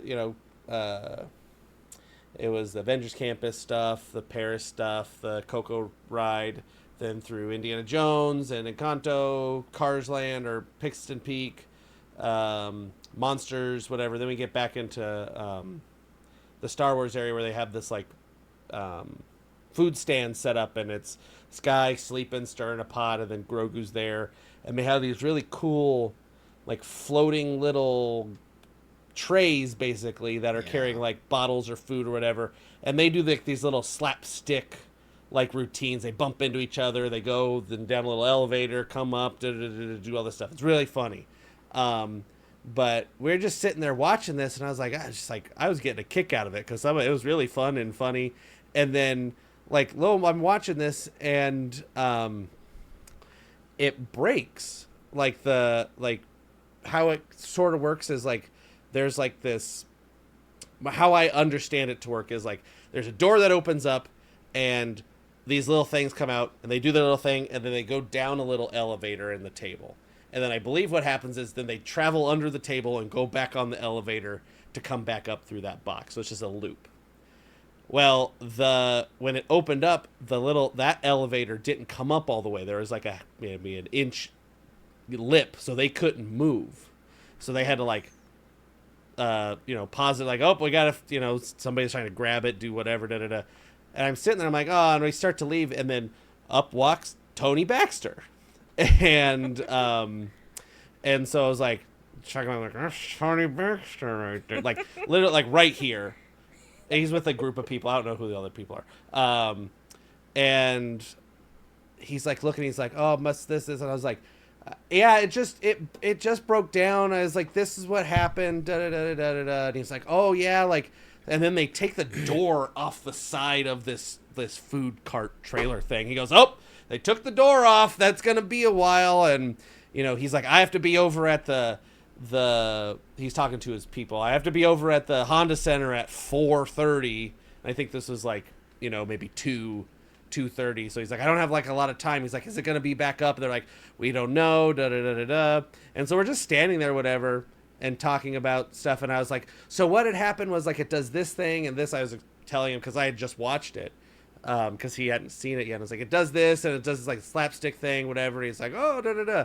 And then I was like, I have to do this. Like, Tony, can I get a picture, please? Like, oh, great, yeah, okay. And I like, get a picture, and it's like a little dark, and he's like, oh, you should get a Samsung. I was like, I have a Samsung, and look how bright it is. And I was like, I have the same one. And I was like, I don't know why. I think it's the front-facing camera or whatever, or rear-facing camera. So I get a couple of pictures with him, and we stand there for a little while longer. And then what had happened was they weren't letting any more people in that room because that was broken down. So it ended up just being like nobody else came up to him in there. It was just me. And so it ended up being like his little group and then me and my wife and like 2 other people in that whole room because they weren't letting anybody else in. That's so cool. Then we went over to the other part of that was a bunch of the Azalians or whatever, the Babu Frick guys. And Zelians. Yeah, whatever they are. The little Babu Fricks. That's what we're going to call them. And they're like they're full animatronics. They're, appropriate size. And because it was closed, I guess they weren't like explaining what was going on. Like, because there's people standing there, Imagineers standing there, but they didn't say what's going on. So I'm just watching. I was like, they're so cool. Like I was like, they look so real. Like they're great. And then Tony Baxter comes over to look at these ones.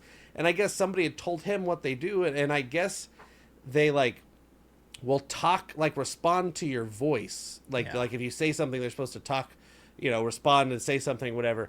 And he leans over and he goes, I'm an Imagineer. And I go, I didn't understand why he did that. I was so confused. I learned later, but I was like, why do you just go up to the robots and say I'm an Imagineer? And then they start doing stuff, like, and they like, they'll speak in English, they'll speak in Manzalian, they'll speak in whatever. Like it was just very cool. And I think I had said something else to him. I was like, oh, something. And so I just like got to spend a little bit of time near Tony Baxter, which is like one of my favorite guys of all time. So that was pretty cool. So I got a photo of that. And then what did we do after that? I'm looking. There's the photo of Tony Baxter. We went through the Avatar booth. That was pretty cool. It was like a standing 4D movie. So like the Hulu theater was a sitting 4D movie. This was a standing 4D movie. So you watched the big screen. They gave you the 3D glasses, and they like blew wind at you and stuff. It was kind of cool. And then you went through a little museum thing at the end. We saw at the Walt Disney Family Museum. They had the model of Walt's house with the railroad, the Carroll Pacific Railroad. That was cool. I thought that was cool.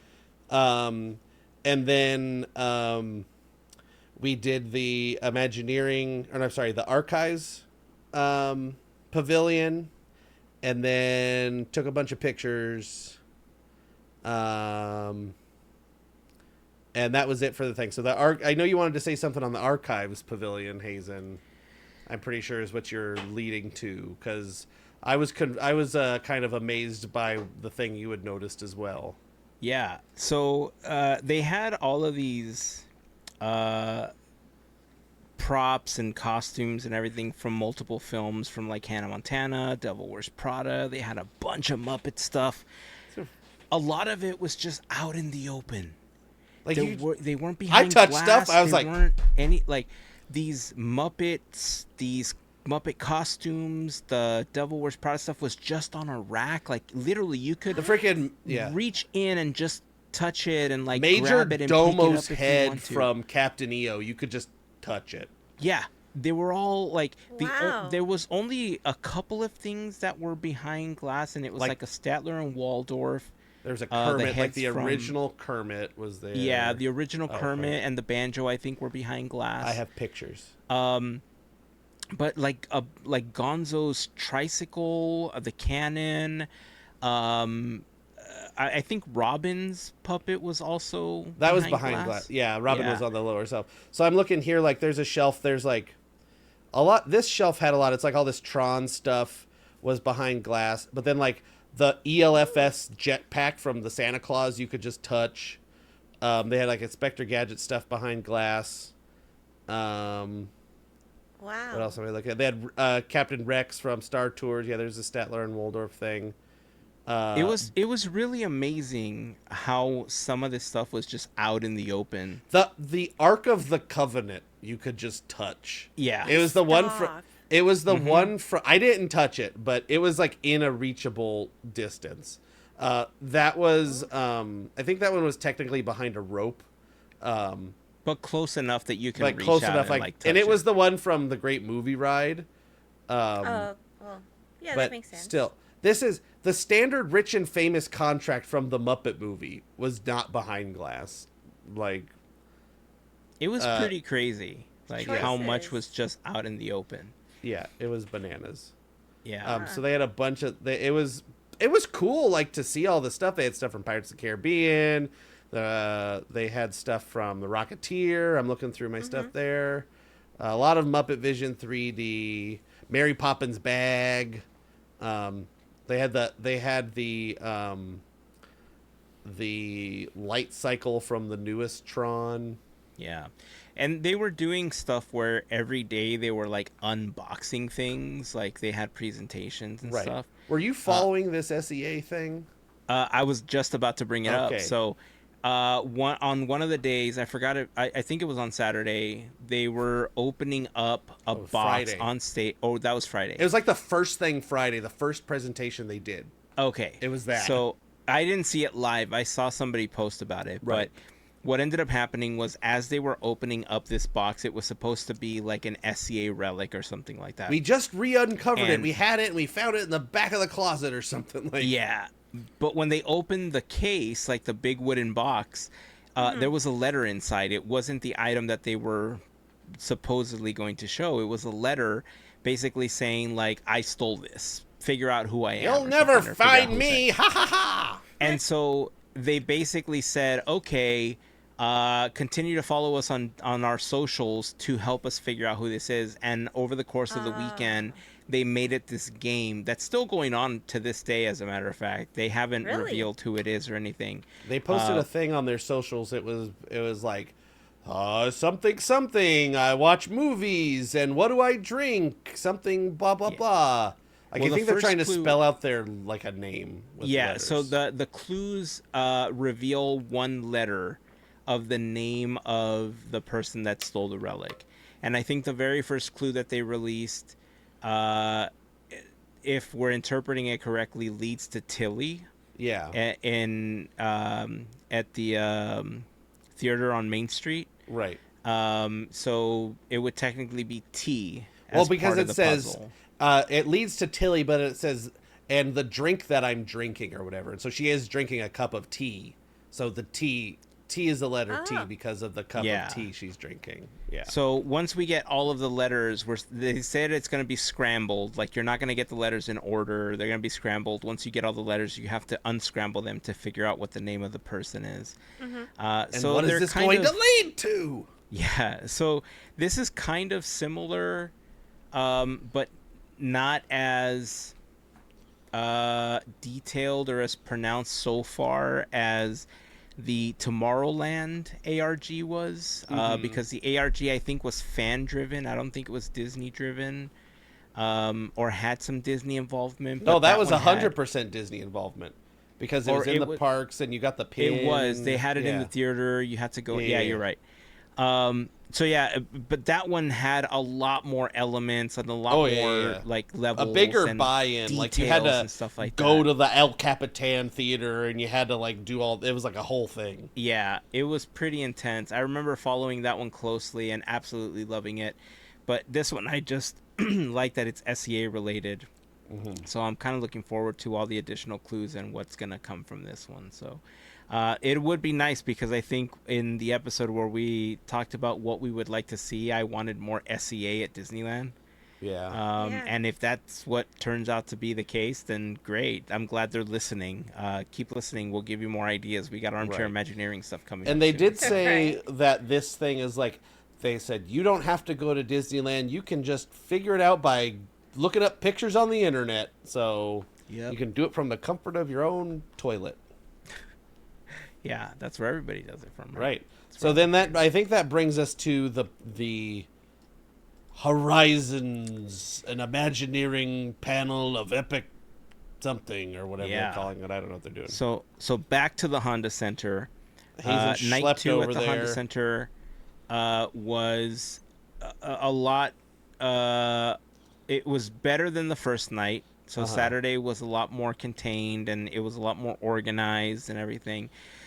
Still had the same exits available, except that now they had, it split into 3 sections. Like all the people that were going to go to and from the shuttles, the people that were in the parking structure were going through the middle, and then they had like ADA on the left-hand side or the right-hand side, depending on what direction you were going. Did you have the same seats every time? Same general area for Okay. each day, yeah. Because when I bought the tickets, it was most of the areas that were available at the Gotcha. time. Okay. So a few seats, a few rows difference, but general area was the same. Okay. So yeah, we show up and the boys were super excited because they loved the last time we were at the Honda Center for this, because that's where they announced the Fortnite collaborations with the park right. stuff and everything. And yeah, they were excited. I have a list of the things that were announced. I'm gonna quickly run down the list, but This one, me and Melissa actually watched together. We went We had a with a watch few party. other folks. We had a watch party and watched it on Disney Plus. yeah. So the set of bullet points that I have here are for Disney. I don't even know where to start on this one. Well, to do be we start honest. with the start at the beginning with the musical number? Yeah, there was a huge. Why don't you describe it? Because I'm curious to see how it differed from like what the TV experience was to So- what I was watching. So it seems like they had a theme, and it was like late night talk show themed. It was a And- mixture. It was. You're right. Yeah. It was late night talk show, but also like Carousel of Progressy. It was like talk it was show. like Carousel Progress late night talk show. Yeah. Which was confusing. Yes. I just said like they should have got Stephen Colbert to do this if they're doing like late night talk show. Like it would have made more sense. Because I'm sorry, but Neil Patrick Harris, like he did great on the musical numbers and stuff, but the talk show parts of it, like I did not feel engaging to me. They were so awkward. Yeah, but Yes. And yeah, he it wanted was- to laugh at everything. We it saw the whole saw thing that. felt so like awkward and kind of like that's a whole other thing. Whatever. The musical number I thought was good and funny. Like I did like the musical number. There's a lot of references, a lot of like tongue in cheek. You can tell that like the people that wrote this actually like understand the references that people get, even if it's like the company making fun of themselves, whatever. But it's they actually, understood a lot of the references that people that go to the parks make. So that was at least fun and funny. Bringing out Tig Notaro as Abraham Lincoln was very funny. I don't know how well you could see any of that Heyzen from the nosebleeds. Well, they had on the screens on the side where they were showing like who was on stage, so I could always tell who was on stage, especially when they didn't say a name. Yeah. But over the stage, they also had one giant strip where they kind of showed or they announced who was coming up and stuff like that. So, it was very funny though. I did notice they had like, it was because it's Carousel of Progress themed. Like it was very like Walt Disney World leaning. Yeah. Like a lot of the stuff, which they do have like a more variety of like animatronics. That was the whole like theme of that song, was like, I want to be an animatronic. And they had the like Ellen, like a person dressed up like Ellen from Ellen's Energy Adventure, which I thought was funny. Like she just had like her white like pants on with like a spear. That was pretty funny. Generally I thought that the opening number was good, and then went downhill from there. Yes, it did. Yeah. It seemed like a mess. There was a couple other big pops. We can get to those later, but yeah, the musical number I thought played well on the video, even though Neil Patrick Harris did get off beat. I don't know if you noticed that, but he was like, no, here we go. Okay, and then he found it. Yeah, at least from watching it from like in the venue, things felt rushed. Sure. It felt like they were trying to. I want to kind of comment on the last night as well. I think the first night went longer than they were supposed to, and part of the reason I feel like there was some tension is because I think we were supposed to be out of the Honda Center half an hour before we actually got out. And so they probably had to like pay a fee or something. Yeah, and they had to pay, the people in and because of the Oswald cards and the coffee and stuff, it just made it worse for people trying to clear the area, because people couldn't leave the Honda Center because of the one area that people were leaving through, because everybody was crowding around trying to get the cards from people on that first night.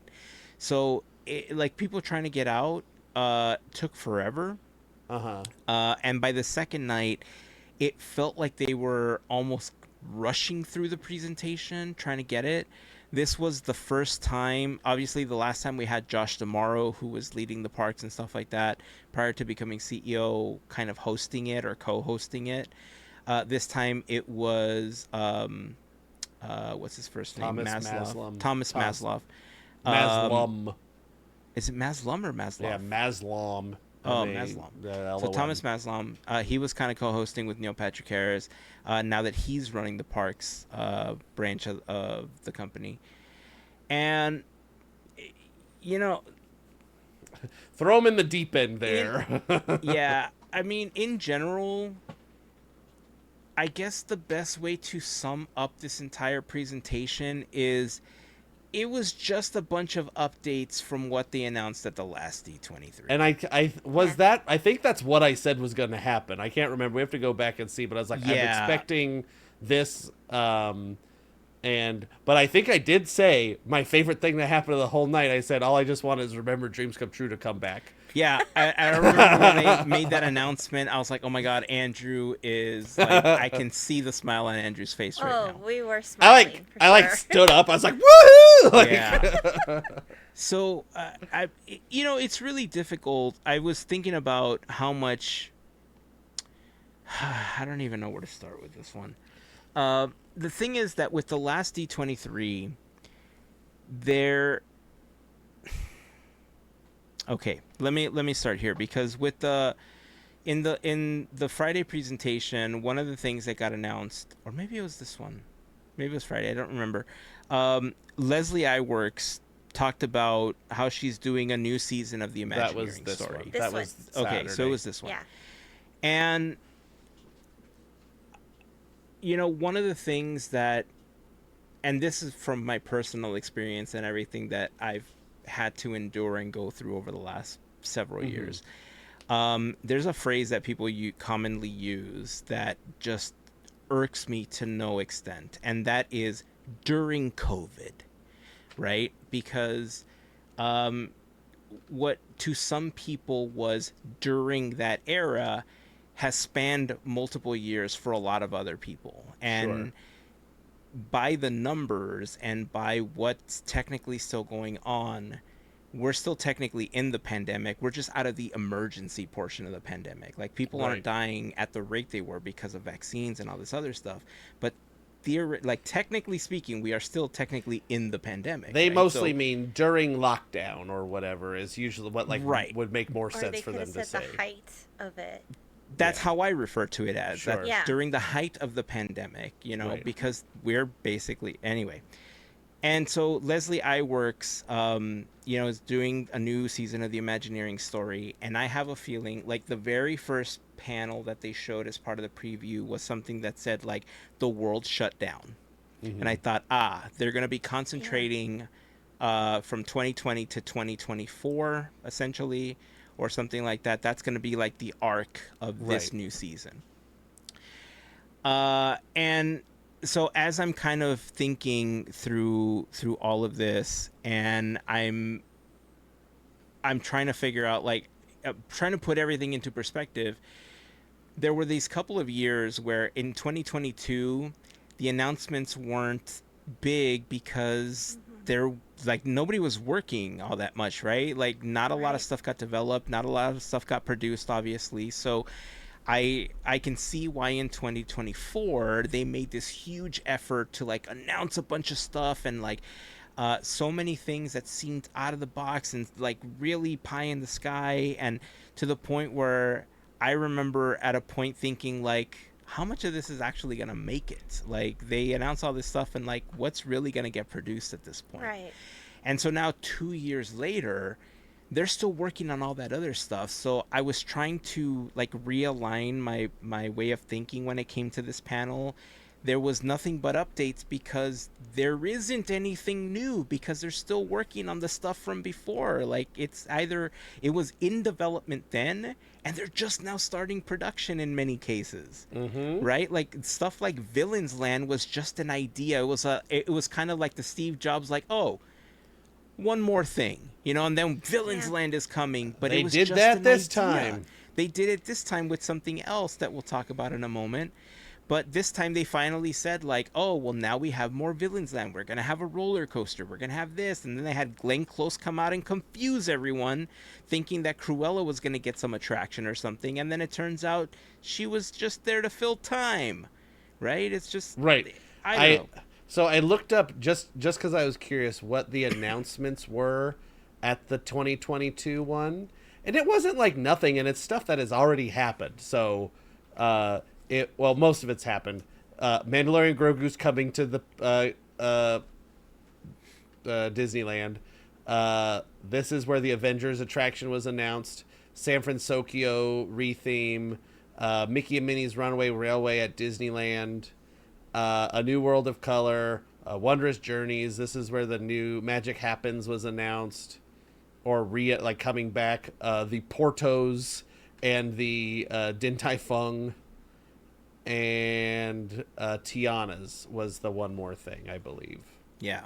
But those were all ideas and concepts that were already moving prior to when the pandemic hit. So those I don't think were Mickey and easier to Minnie implement. or San Francisco were, but most of them, yes. Yeah, most of them were. But that's why I think it was easier to move those and make those happen, because like the gears were already turning. For all the stuff in 2024, it was a bunch of ideas that happened in that time frame. So there was yeah. like, people weren't working, people were at home, whatever the case was. So like stuff wasn't getting produced. And then there was this overcompensation of, we're going to try to do all this other stuff, and not a lot of it got done. Right? So a bunch They of could stuff have was delayed, saved a bunch half of of the announcements for this one. for this from one. last Exactly. time. Exactly. So that's where we are. So this one, I can tell you, like, for the most part, we were kind of bored watching it. Same. We I felt bad.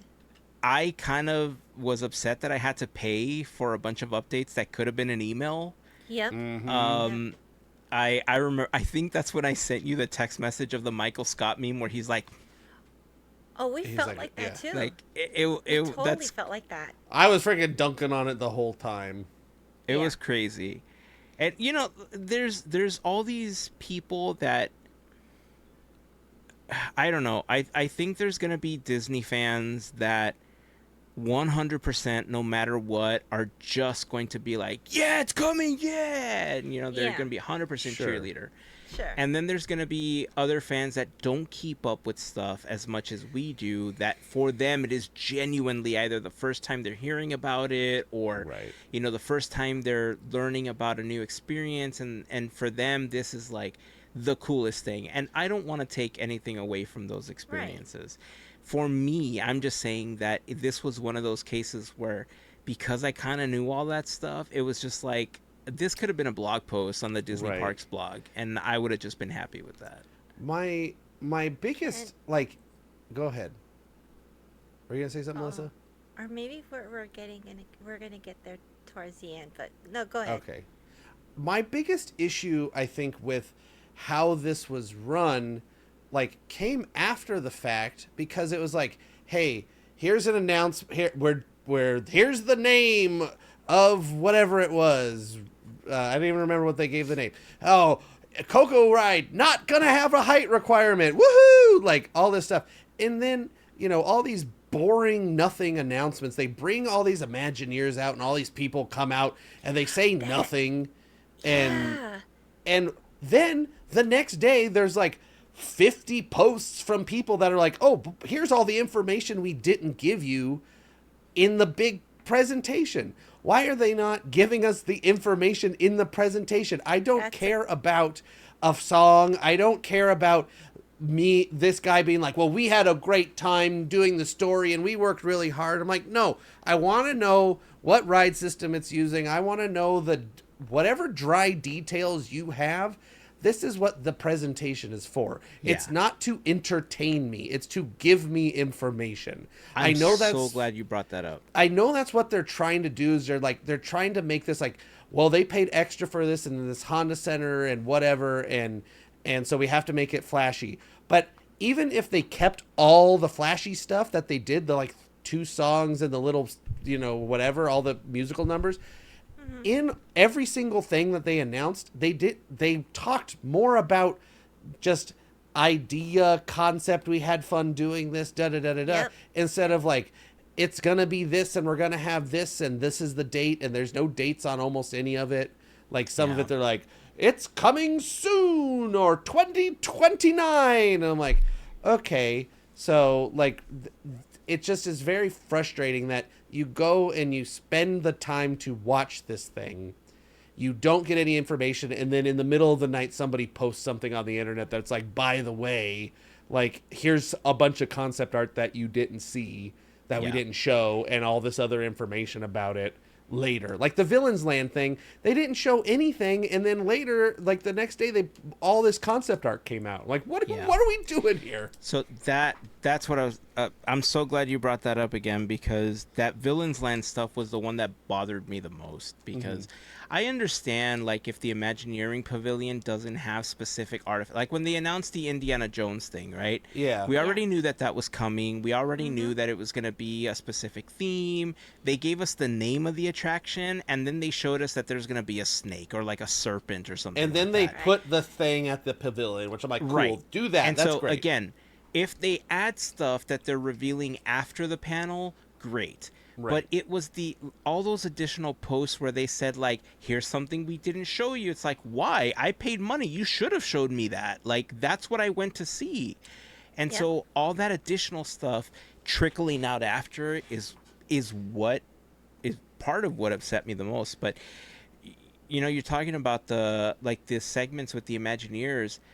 There was only one part. Like, I geek out, obviously, when I see Imagineers and stuff like that, because I'm more familiar with them. Sure. There was, like, one part where the kids were just, like, freaking out, and that's when Mark Rober came out.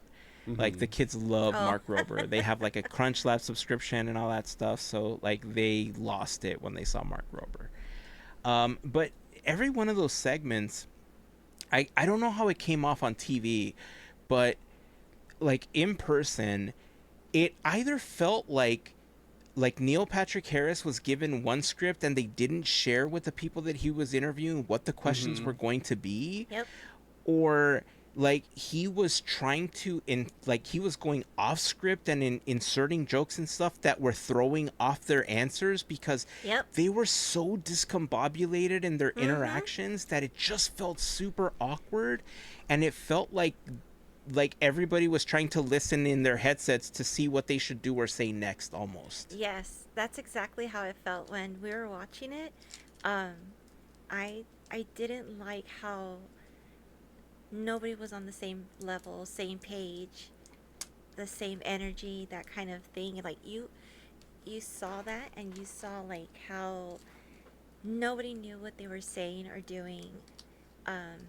It just looked not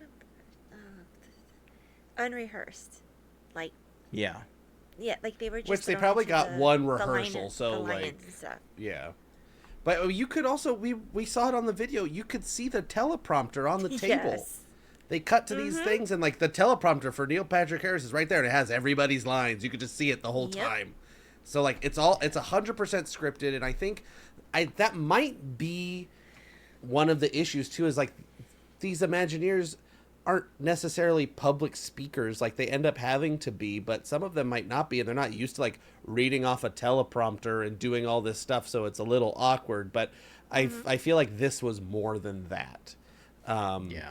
And I don't know if it was just like the whole concept was bad of like this like talk show thing where they're like trying to do these interviews, and it's just like it seems like Brent like brought the whole like energy down when everybody's like, and we're gonna sit down. I'm like, I don't need you to sit down. I don't need to do an interview. Stand up, get the couch out of here. Yeah. Just say the ride's going to have this thing, and it's going to be 12 minutes long, and it's going to this, and it's going to have, you know, this person, and da-da-da-da-da-da-da. Like, okay, whatever. Like, yeah, Thor's going to be in the ride. Okay, I figured as much. Like, Yeah. It felt more like, from the beginning, it felt like someone threw a stone, and then it just somehow just became mud, and then it just became a snowball, and it just done. Yeah. It looks so bad.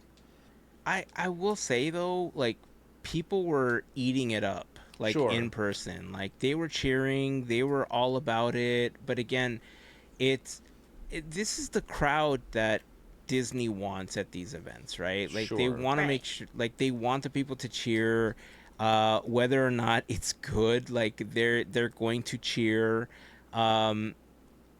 But there was one portion in one of the interviews, it was probably the one where Brent was out there, where like Neil Patrick Harris said something and he had to correct himself, but the person he was asking the question to had already started answering, and then they stopped like 3 or 4 words in, and then Neil asked his question again, and then the other person went on to say the same thing he had already said, like responding because Right, you know 'cause they're following the teleprompter teleprompter, was yeah. there. And it just felt off. I don't know. By the end, it almost felt like he didn't want to be there, and like he Yes, was doing like it he was because he had to uncomfortable. fulfill a thing or something. But the thing is, like, I feel like he loved, like, he if anybody, he's the guy that would want to be there. Yeah. But also, like, it felt awkward, like, with the band, too. Like, Yeah. like he They kept were trying to, not like, in sync, man. he, like, kept trying to, like, riff with the band and, like, you know, do, like, the late night talk show hosts do. But, like, they were having none of it. No. Like, Yeah. the whole thing was, I think, just a poor concept. I think they shot themselves in the foot by locking themselves into this like late night talk show concept with it. And I mean, the things with like the musical guests too, I'm like, why did we need, if they were trying to get us out of there, you guys out of there, why did we have to have 2 Sheryl Crow songs in a row? And I think it was because they needed a costume change or whatever, but I'm like, all right, and Something. here to sing a song from a Disney Junior show that has nothing to do with the parks, Sheryl Crow. And then she sang the other song from Cars. And I'm like, okay, whatever. The way that they I don't know if they did this on the stream, but the way that they tied it together for us there was because of the Cars area that's opening at Disney World. they like, oh, Yeah, by the that's way, what we're they did, celebrating yeah. 20 years of Cars, and here's Sheryl Crow. And Yeah. it, you know, it, I was it like, is what it boring. is. So anyway, I think that's where we're gonna leave this one. It was basically a recap of a bunch of the stuff that they announced before. Really, the exciting part of this one came at the end in the, oh, by the way, one more thing, because they had two more things at They the had end. two one more things. The first one was as they were wrapping up, Thomas came out and he's like, thanks for coming. You know, this is great. We'll see you in the parks. We Oh, do yeah, this one for more you.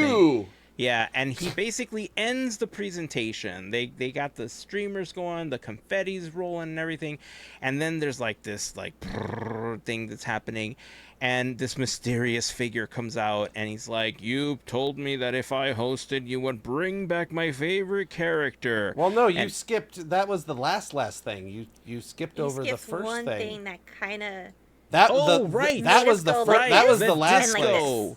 this. Yeah.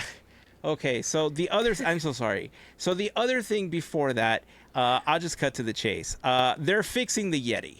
No, on no, Expedition you. Everest. Yeah. That wasn't the thing.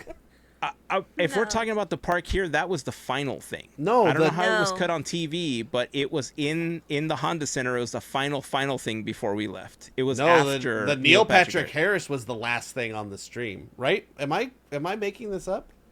I mean, We may have been on the remember stream, but They talked I don't know. about what Maybe specific I'm landmark remembering park? it backwards. Anyway, oh, you know what? You're right. I'm Yeah. sorry. You are correct. So let me go back. They're fixing the Yeti. That was Okay, a big whatever. thing. People are like, "Oh my God, they're fixing Disco Yeti." He's not going to strobe. He's actually going to move now. People lost it for that. Fast forward. They said the words that we've all wanted to hear for a very long time. Tomorrowland is finally going to Something. get an upgrade. It's going to get plussed up. And that's it. We didn't get any Yes. other information. They were Yes. just like, by the way, we're doing We're- something to we're Tomorrowland at some thinking point. About maybe for the 75th or beyond, maybe the That was centennial. so bad. That was my We're- biggest like. Like It's how do you- because they what didn't the- have anything. Yeah, they They're didn't. like they But didn't the- have but anything the to way announce. that- They're just like Tomorrowland. The They- transition I- was so yeah. bad afterwards. It's like like you just So then Just Tomorrowland drop the happens, and then software? the thing Heyzen was trying to say. Yeah. Then you hear this like rumbling. And then Yeah. Neil Patrick Harris comes out, reveals himself as Dreamfinder. He's carrying a little Figment doll.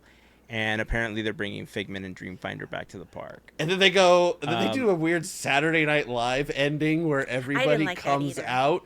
And then Yeah. they go, all right, here's Beck. And then there's like a minute and a half delay from when they say, here's Beck, to Beck making his way to the front of the stage. And then he sings a song. Yeah, I left at that point. It emptied out so fast. It Mm-hmm. was crazy. Beck's like singing there. He's like, "Darn," whatever the Beck song is that he's singing. And nobody's there. It's empty. So Beck was like, all of us, where we were just like, whatever, this just happened. He's like, I got He to was sing this performing, song. and he went to the chair where they did the interviews. He Oh, sat and he like in there. sat He in the was just chair, chilling. sang out of the chair. I was like, Well, that's a and then mood. like all the people on stage left besides him. Yeah. Like they just left too. Everybody left, and it's just Beck singing whatever Beck sings. I don't know. Oh man, it was and bad. It was bad. I had another point that I was gonna make, but I don't remember what it was. Oh, I remember what it was now. They either announced just updates on stuff they were already working on, or hey, we're finally gonna do the thing we should have did and fix a thing. Yeah. Like there was like, we're fixing the Yeti, we're fixing Tomorrowland, we're fixing this. I'm like, you're just doing your job, and you're like wanting us to pat you on the back for fixing the thing that's been broken. Like, Yeah.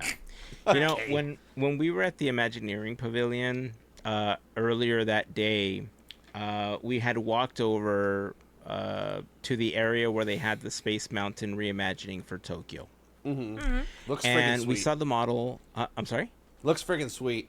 Oh, yeah, it looks amazing. A very futuristic looking. And that's already like half fantastic model. done. Yeah. And then the other one where they're like, "Oh, we're bringing back the Jules Verne version Oh yeah. for We're Paris just getting rid of.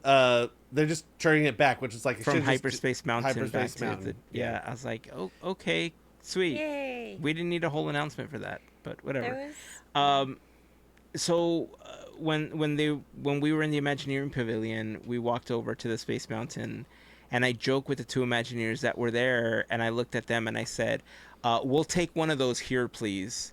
And they Yeah. both chuckled and they said, "Well, you never know when you're gonna hear something about that." Yeah. And I was like, "Oh, are we announcing Tomorrowland finally?" And Yeah. we talked about it. We talk about it all the Right. time. We want Yep. Tomorrowland to be updated. And so that gave me some hope that at this panel we were going to hear about Tomorrowland. And when we kind of heard it as a by the way that it was announced made me feel that not only is there nothing planned, that it was a Hail Mary because they knew Yep. the rest of it was going to not go well. Right. At least for most people, because it was primary. Like, I think the next day, like one of the articles, I forgot, it was probably a tabloid or something, I don't know, but one of the articles was like, Disney just invited 14,000 people for something that could have been an email or something. Right. Yeah, I saw that one too. It was funny. That like, I think that people- was that night that got posted. Yeah. Oh, that was that night? Yeah. I saw it Yep. the next morning, or I think one of you texted it or something like that. But it's true. Like, this was just a bunch of updates, and the Tomorrowland thing almost felt like oh no, we're panicking. This isn't have going well. nothing. Let's throw this out. Let's And tell the them we're working Dreamfinder on thing. it. And then That's- the Dreamfinder thing. The Dreamfinder thing may have been a little bit more planned out because they needed to have the costume and the little figment thing and stuff like that. I think all of this was like, they're like, okay, they see what they have on the docket 3 weeks ago, and they go, oh, we don't have anything. Tomorrowland and Dreamfinder, we'll figure it out later. Stick them in there. Like, that's what it Maybe. kind of feels like, because they got to make the slide and they got to do this. And the thing, like, the logo for Tomorrowland has Space Mountain in it, like our current Space Yeah. Mountain. So I don't think that's going away. I have a feeling that this Tomorrowland redo may just be like some paint and maybe trying to fix the People Mover, and then they maybe like retheme Buzz Lightyear and retheme, like, they just retheme stuff. I don't know if Yeah. if they're trying to get this for the 75th anniversary, it's not gonna nothing happen. major. It's It's not. nothing major. If they're pushing it and actually doing it right, I'd rather them just wall all Tomorrowland off, go to town. I'm hoping that they don't, given the fact that we already have to in a year or two upgrade Autopia. No, it's I hope that they happening don't already. consider that as part of this Yeah.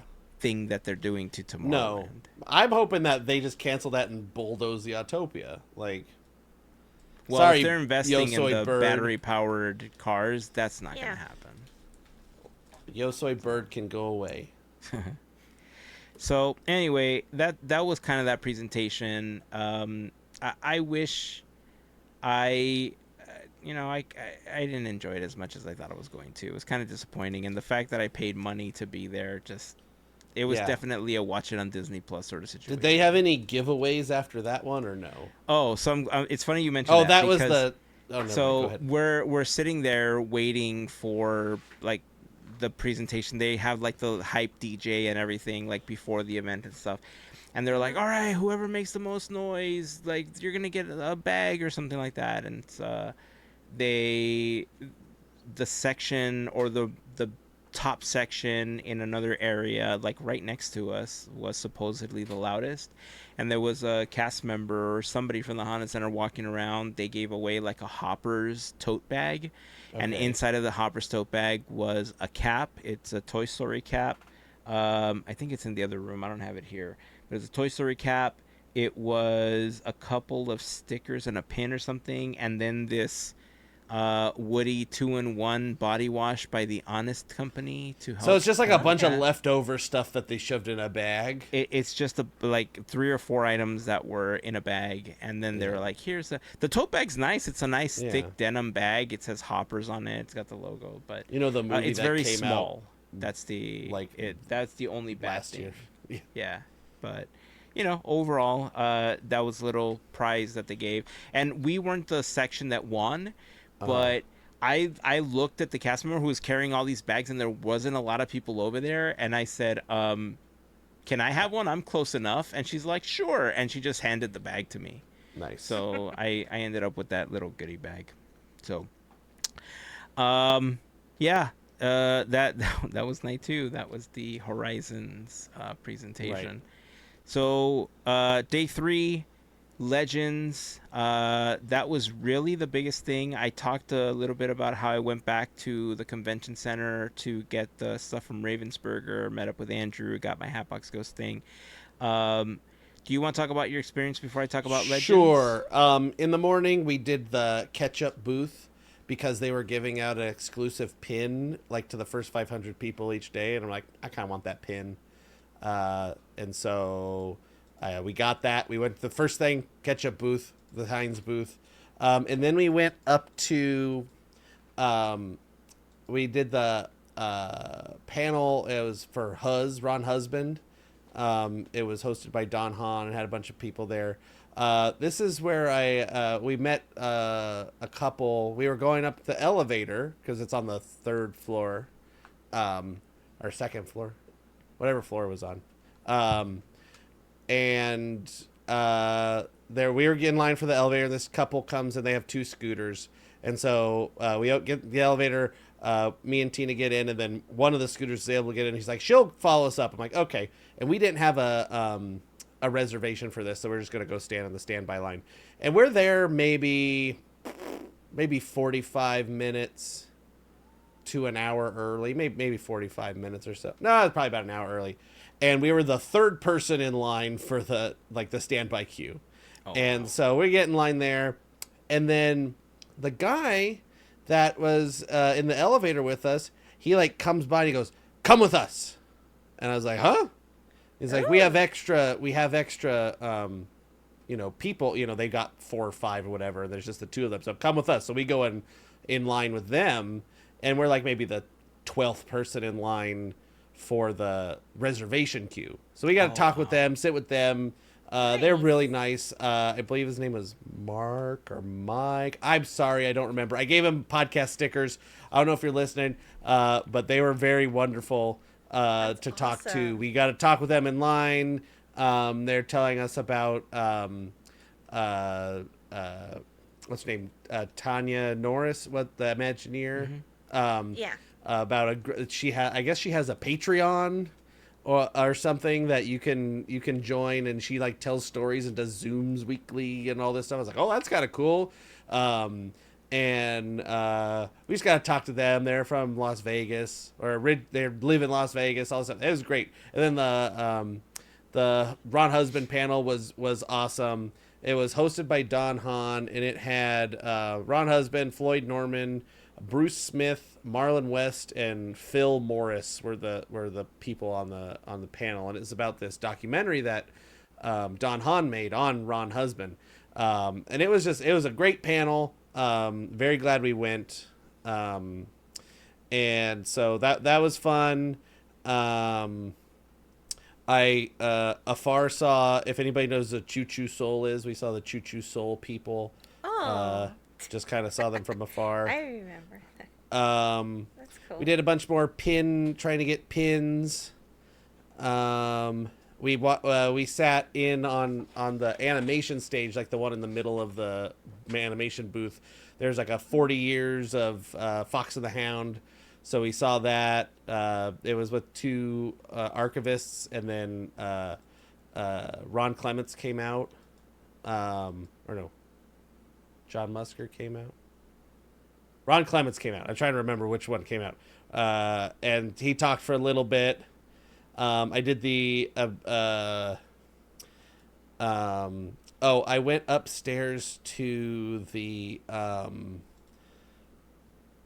auction. They had the auction on the 3rd floor, 2nd floor, whatever it was, the Heritage auction, and looked around there.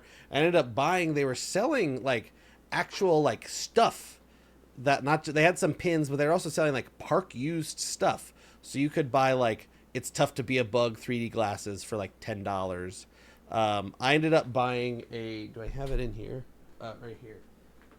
$10.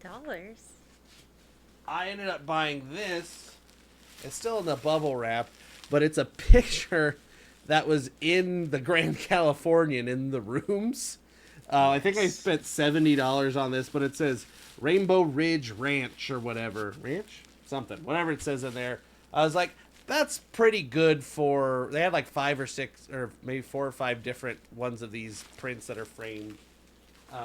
Those also make great friend / podcast co-host gifts for Christmas. Yeah, I sure do. So that was fun. I went around. Oh, and then this is where I was waiting for Heyzen. Heyzen had gone in, and then I just happened to be at the Walt Disney hometown when Bob Gurr just walks up.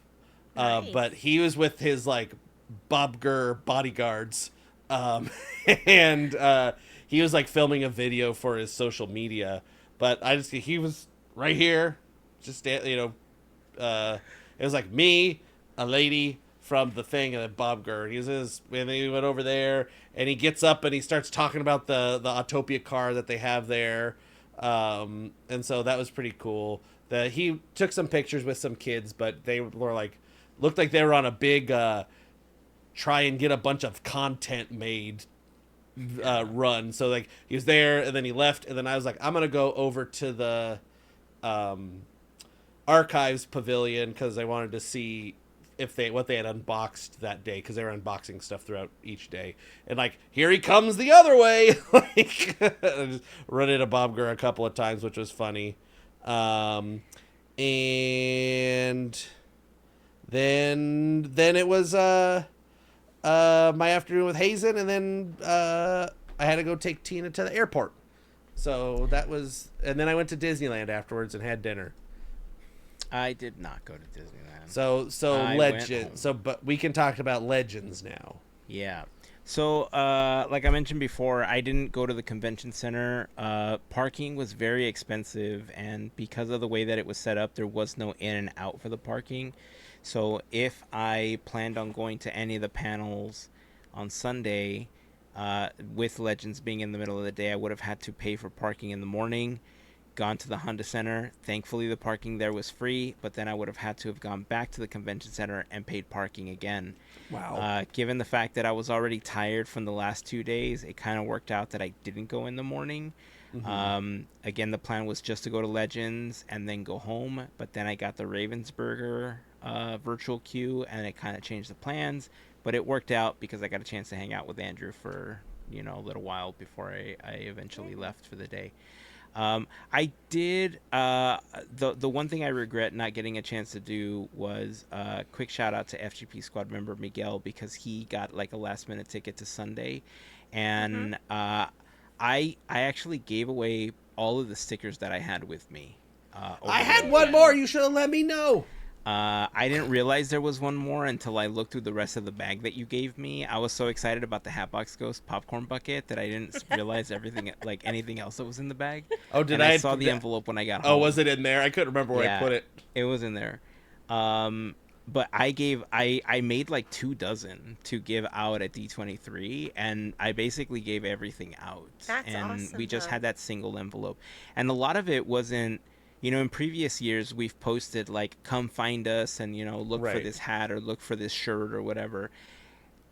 Pretty much all the ones that we gave out were because when we were standing in line, we were just strike up conversations with other people, and they're like, oh yeah, we have this weekly podcast where we talk about this. Oh, what's your podcast? And you go on their phone and they would like add us or something. Yeah, and that happened I a was couple like, of I got times. some stickers here, let me give you some stickers. And then that's kind of how I got rid of the majority of the stuff that I had.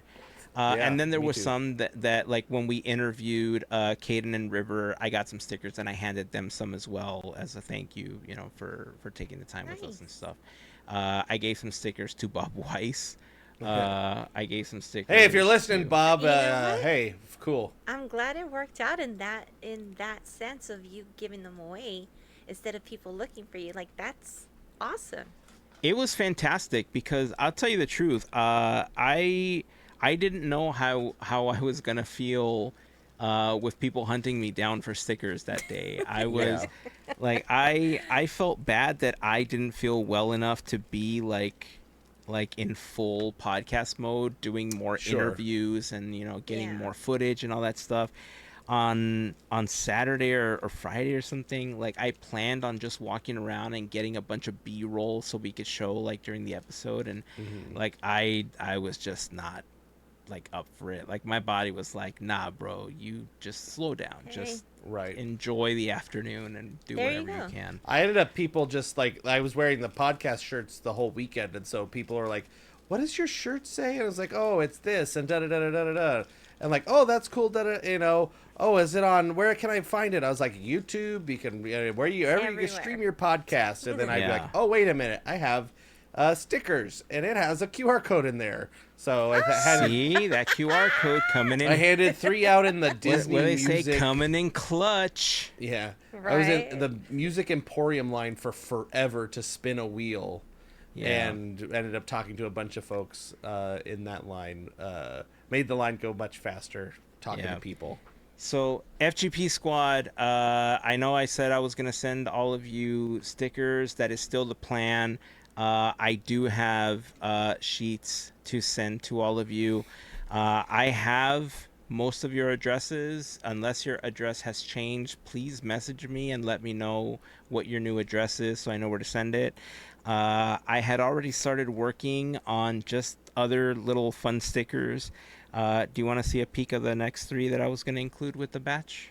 Sure. Yeah. So these were just random images and stuff that I had access to, but that's probably going to be Is that included. Skellington Stitch. This might be included as Mickey Oh well. my Pumpkin. gosh. This is cool. And then this one might be Yeah, included the as HBG. well. Of So, course. just a, few more stickers along with the sticker sheet, because who doesn't like stickers? Yeah. Right? So Legends. Um, this class, the people that were honored in this class were Chris Berman from ESPN. He's a commentator, broadcaster.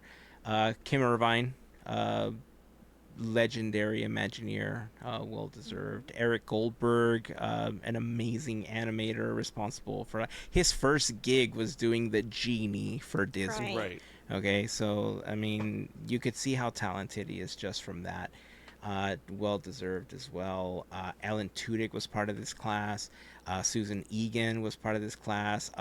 Primarily not just like for her work as Meg, but like for a lot of the stuff that she's done on Broadway, and now running a lot of the special event stuff for Disney. Like she does stuff for the cruise lines and a bunch of other stuff. So, you know, definitely a legend in her own right. Jerry Bruckheimer was honored. The Jonas Brothers.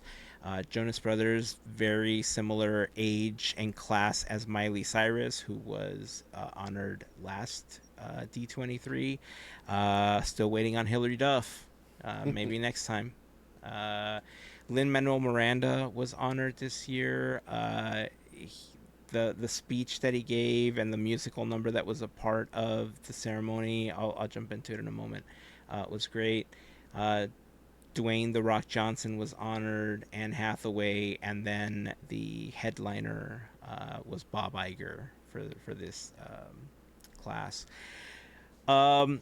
Overall, the show was, it was a legend ceremony. It's very well produced. There was a lot of performances. The performance to honor Lin-Manuel Miranda, Ali Cravalho came out, and some other people from Hamilton and other stuff that he's done were there doing like a medley, and it was actually really good. It was very entertaining. When they got to like the Moana stuff, like I forgot his name. He went up to The Rock and he started doing the rap from "You're Welcome" and stuff, and Oh, nice. he was doing it to The Rock, who was sitting across from Lin. That was pretty funny, pretty entertaining. I think the highlight from his induction was the fact that he was reading his speech not just as a thank you, but his speech was written with most of the words in the cadence of Part of Your World. And because Howard Ashman and Alan Menken are such huge inspirations for him, the fact that he read a speech that involves so much of that song, and he read it from inside of a Little Mermaid VHS case, I think got a lot of people emotional. It was definitely a highlight. And then after that, there was like pictures of him going up to Jodie Benson and having her sign the VHS cover, which I thought was kind of cool. Mm-hmm. All the other ones were inductions. I hate to say it like that, but for the most part, I think the ones that I was most interested in were Kim Irvine, Eric Goldberg, Susan Egan, and for the most part, Bob Iger.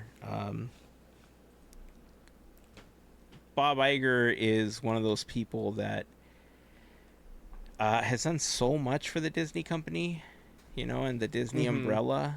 And then he went and ruined it by buying the Lakers or trying to buy the Lakers. But I don't want to get into any of that right now. I did find the guy you're talking about that was singing the rap. That's James Monroe Iglehart, who was the original genie on Broadway. The guy that played the genie. I couldn't remember his name. I had to look it up. Thank you. Yeah, Bob Iger, definitely the headliner this time around. There's some people in this class that I'm just not. I'm not sure why they were a part of this class. Boo. Because, there's no doubt that at some point they would have been a legend. But listen, The Rock.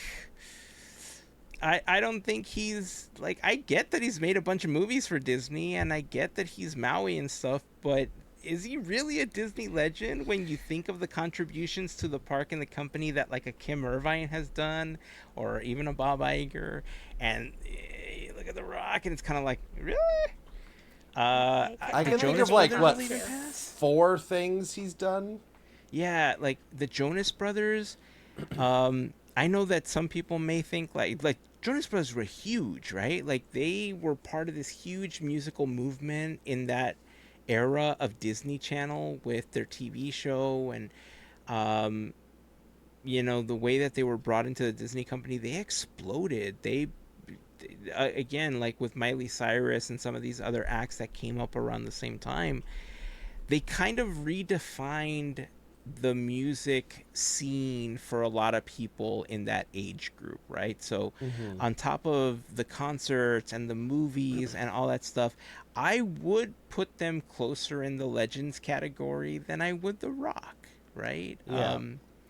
I looked Anne it up. Hathaway, The Rock has done 6 things with Disney, and 3 of them are Moana. I was gonna say, and 3 of them are Jungle Book, and that I just realized that's one. I was thinking Jumanji. Yeah. Jungle Cruise. Yeah, Jungle Cruise. Yeah. I said Jungle Book. Jungle Cruise. So yeah, Anne Hathaway, definitely much more impactful. A great honoree this year. Lin-Manuel Miranda is an interesting one because I think of the contributions that Lin-Manuel Miranda has had for the Disney company, and they've been very impactful, right? But there's we've talked about this with other honorees and stuff, that Lin-Manuel Miranda seems like he's just at the beginning of his career for the company. He's at the base, the pinnacle. He's Yes. There's so much more that I think he's going to provide and do, where I do think eventually we'll see him. I think a lot of people already do, and that's probably why they put him in. I want to make sure that everything that I'm saying doesn't come across as me trying to diminish all of his accomplishments and all the stuff that he's done for Disney until now. But it's, when you look at the catalog that a Howard Ashman and an Alan Menken have put together versus what Lin-Manuel Miranda has currently done, they are very different. It's not as vast yet. Will it get there? I absolutely think so, but I just Mm-hmm. think his was maybe a couple expos too early. Yeah. Um, Eric Goldberg, 100%. Again, just the fact that he's so renowned as an animator. He's so talented. He's brought to life so many amazing characters. Another person that 100% deserved it. Susan Egan, already talked about her. Alan Tudyk. I like Alan Tudyk, but this is another one that felt like it's a little premature as far as Yeah. like what Yeah. his contributions have been. He has been with the company a really long time. I think he's been with Disney Animation since like 2010 or something like that. So like 20 some years at this point. Um, and I think he's voiced like 40 characters or 40 plus characters. That is a lot of characters, but I'm again I'm But I don't think he's trying supposed really hard 40 not to with diminish Disney. yeah, right. I'm trying really hard not to diminish the accomplishments, but like hey, like But also, it's again, it's the same thing of like, he's in the peak of his career right now. He's not. He's Yes. not like. yeah. Have you listed everybody already? Was that it? Because I want to get. Um I have Jerry a lot of Bruckheimer is also Uh-huh. part of it, and I think I mentioned Kim Irvine. I think just Mhm. Jerry Bruckheimer was the last one I hadn't mentioned. So, like it. This is the same problem that we have with the the parks panel. Is that they're? It feels like they're trying to. Well, they're paying extra for this, so we have to get some big names to come to be Disney legends, and I'm like, okay, but you don't need to do that. Like, the Disney legends, like up until before or the D23 X was happening, it was just kind of like a private thing. Like it was just like you became a Disney legend. Like the first D23 was what, 2009, is that right?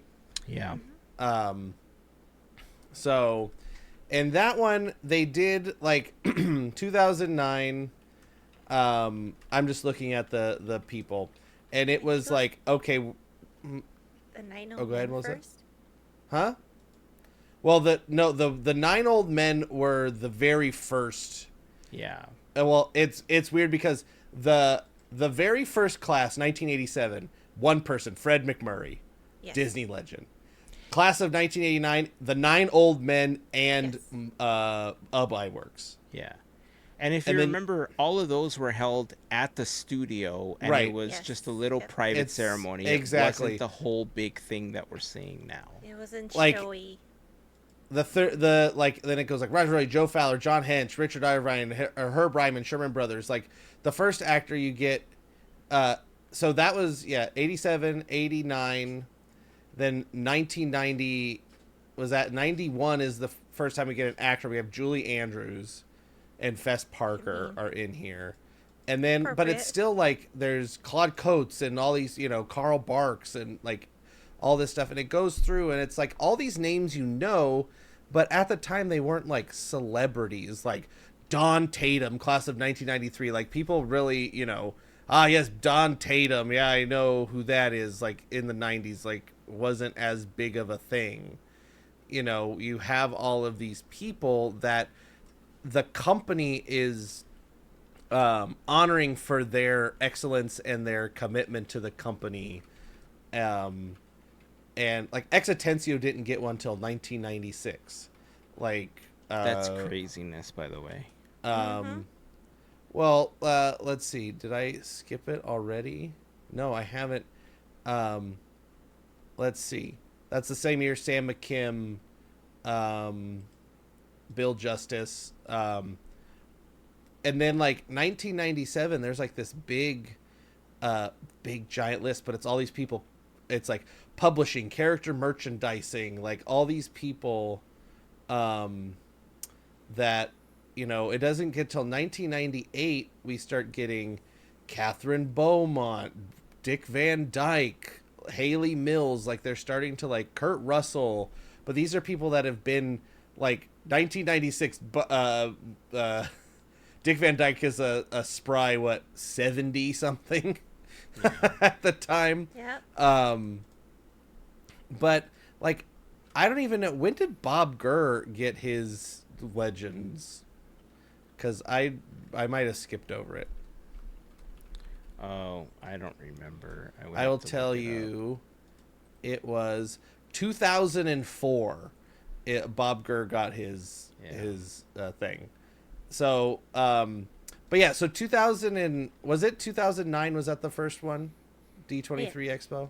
Mm-hmm. So it's Tony Anselmo, Bill Farmer, Robin Williams, Betty White, Leota Toombs, Rue McClanahan, Don Iwerks, B. Arthur, Estelle. So it's the Golden Girls, Don Iwerks, Leota Toombs. Like it's like there was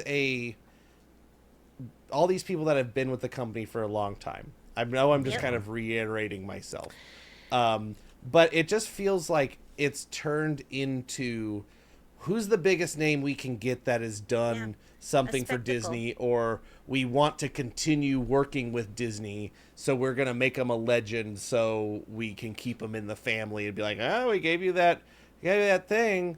You know, it just feels, it feels wrong, some of these folks. Like, and I'm not trying to say that these people shouldn't in the future be Disney legends. Like, I think all of these people on this list, right, if they continue the work that they are doing and keep doing that, like, would undoubtedly earn a Disney Legend award.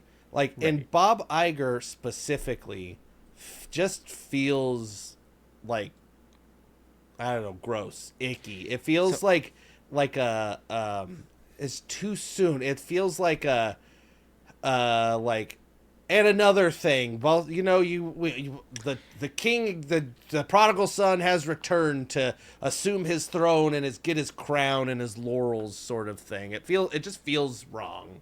Okay, so I'm glad that you brought that up, because I've had several days to think about this, because, to be honest, Bob's induction as a Disney legend, I kind of felt the same way. It kind of bothered me for a little bit. I felt that it was too soon, but it didn't bother me as much as him getting a Main Street window the next day.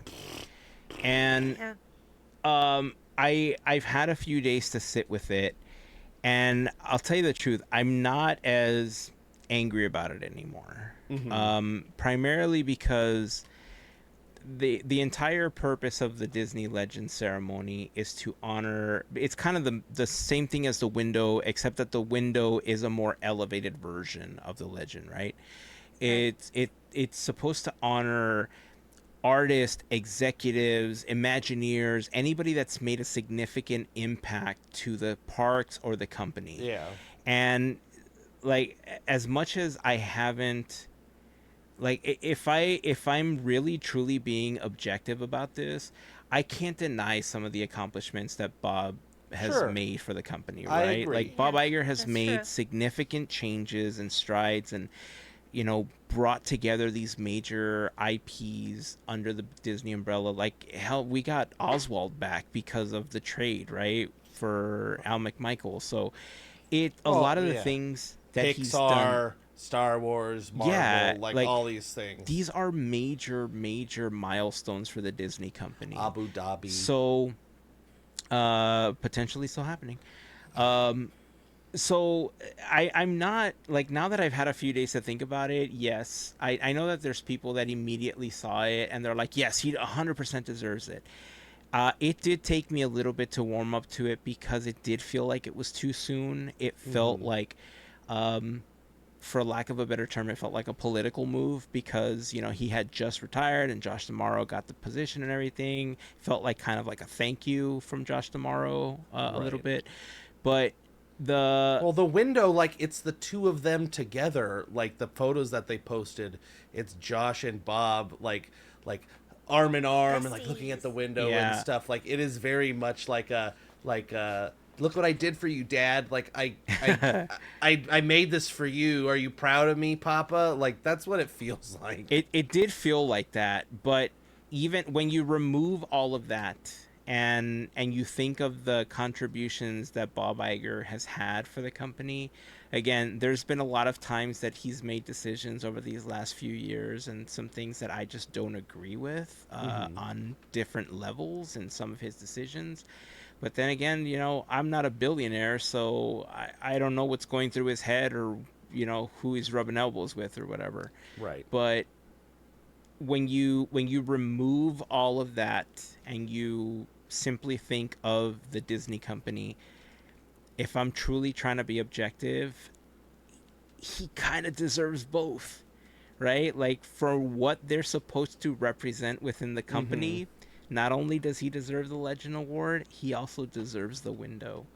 I think what I think what bothered me the most is that I've been so used to seeing these windows, especially the window, but the legends and the window be awarded to people that are like in their twilight years, I guess.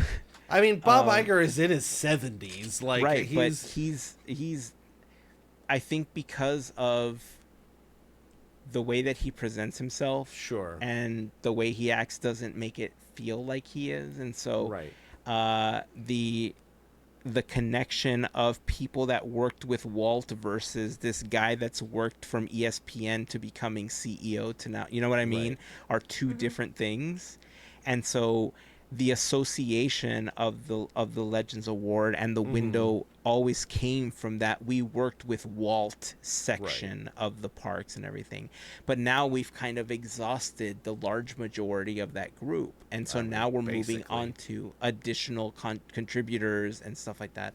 So again, if I'm trying to be objective, he deserves both of them. I just feel like I think it's a timing thing. I don't think it's a deserving thing. Like the window specifically, I don't understand why it had to be like, and on the day after. Like, couldn't have been a little bit, like, spread them out. Like, I think I have an answer for that, because I've also been thinking a lot about this as well. I think that the timing of his Legend Award and him getting a window is...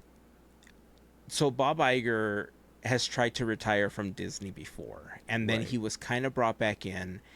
There was the point where Bob Chapek had been appointed. That didn't work out. He came back to run the company. Conspiracy theories. You could tell that he really didn't want to come back. Like, he's wanted to leave for a really long time.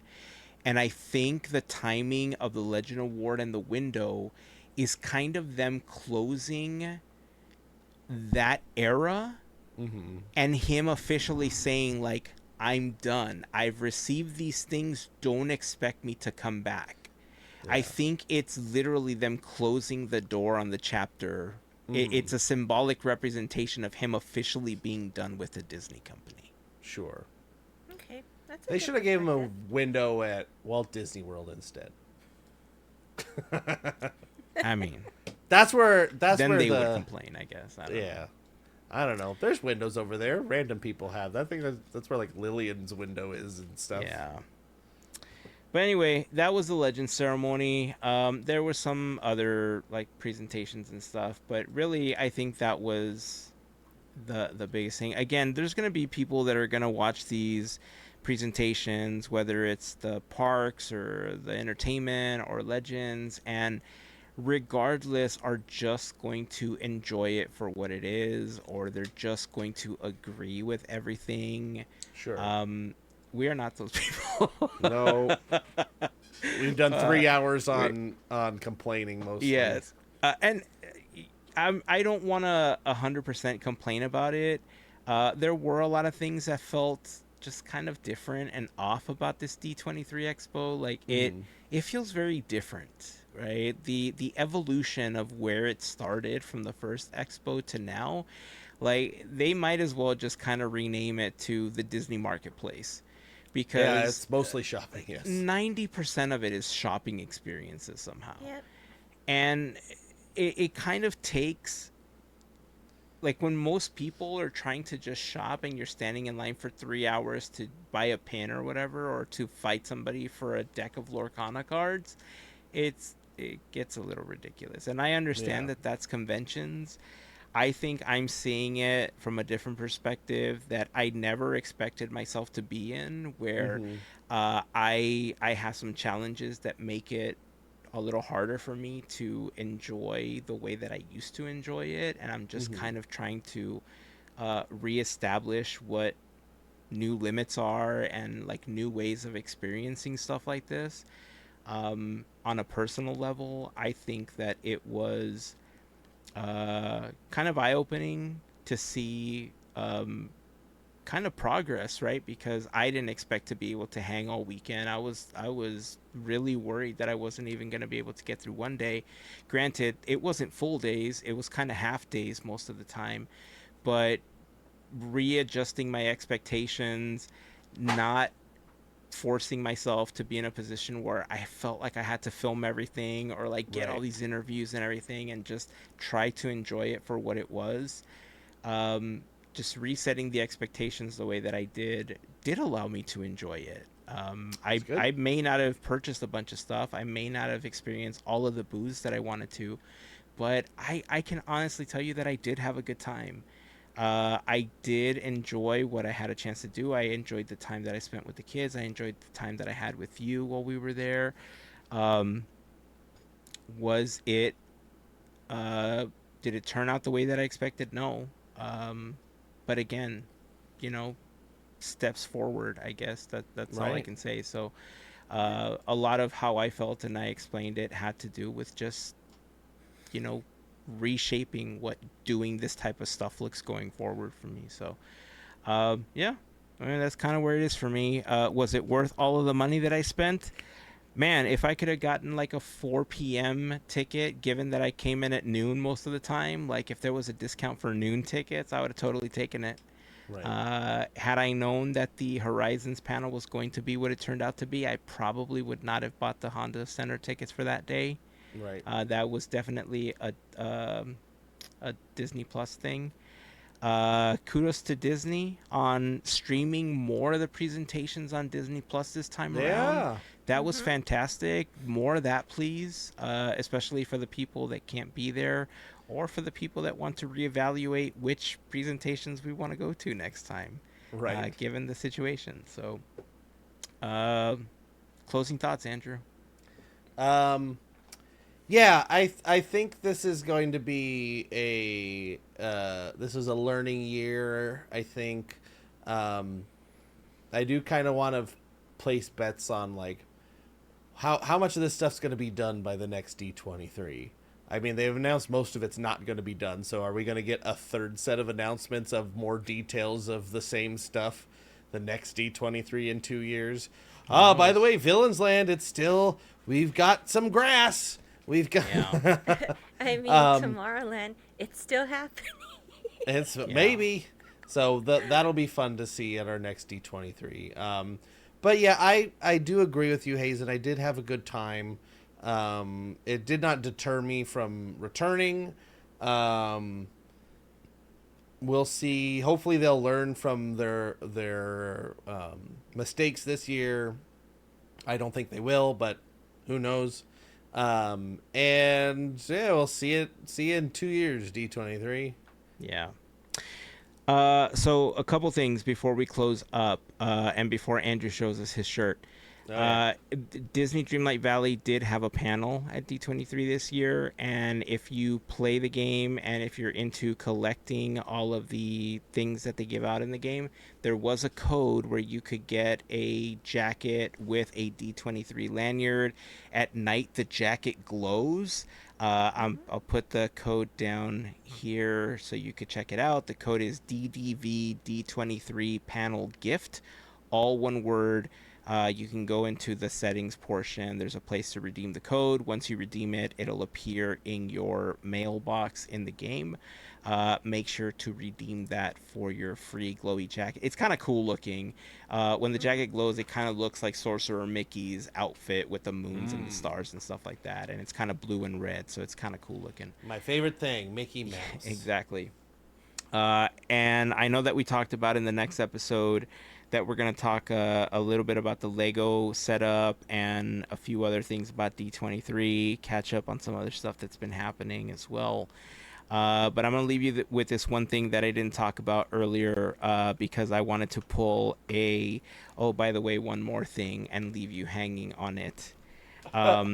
So when I went into the Imagineering panel, they had all of these models, the Space Mountain and the Indiana Jones and all that stuff.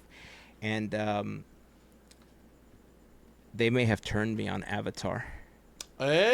Hey! So Wow. Pew, pew, pew, pew, pew. stay That's tuned big. for that. One more thing. Yeah. Andrew, show us your shirt before we wrap up. I got this from D23. Touchstone Pictures shirt. That came from the company store, Walt Disney Company store. I had to, this is the logo you see when Roger Rabbit starts Touchstone Yeah. Pictures. So Is I had the to is get the it. touchstone button the one that goes dun dun dun dun dun dun dun dun? No. Which one? I don't remember. Which one is that one? I'm gonna find it. I don't know which one it is. That's Maybe it is that. Touchstone. Isn't that the one that? I don't know. We'll figure it out. Yeah. Maybe I'm saying it wrong. Of course I am. Probably. Anyway. It goes dun dun dun dun dun dun. That's what it is. I don't know. I don't remember. I don't know. Over right. Roger Rabbit, the score is playing, so I don't know. All right. Well, that's it. That's going to wrap it up. Enjoy this super massive episode of our D23 big. recap. Right. We'd love to hear your thoughts, especially if you were at D23. Join us in the comment section over on YouTube. Tell Why us didn't what you you come thought. say hi if you were there? Yeah, head over to our Discord as well. If you haven't joined us, we can keep talking about it there. And we can continue to appreciate and or complain about the updates and stuff that's potentially coming or not coming to the parks. That's it. Until next time, keep dreaming, keep moving forward, and always remember to pass on the magic. Have a fantastic week, everyone. Bye. See ya.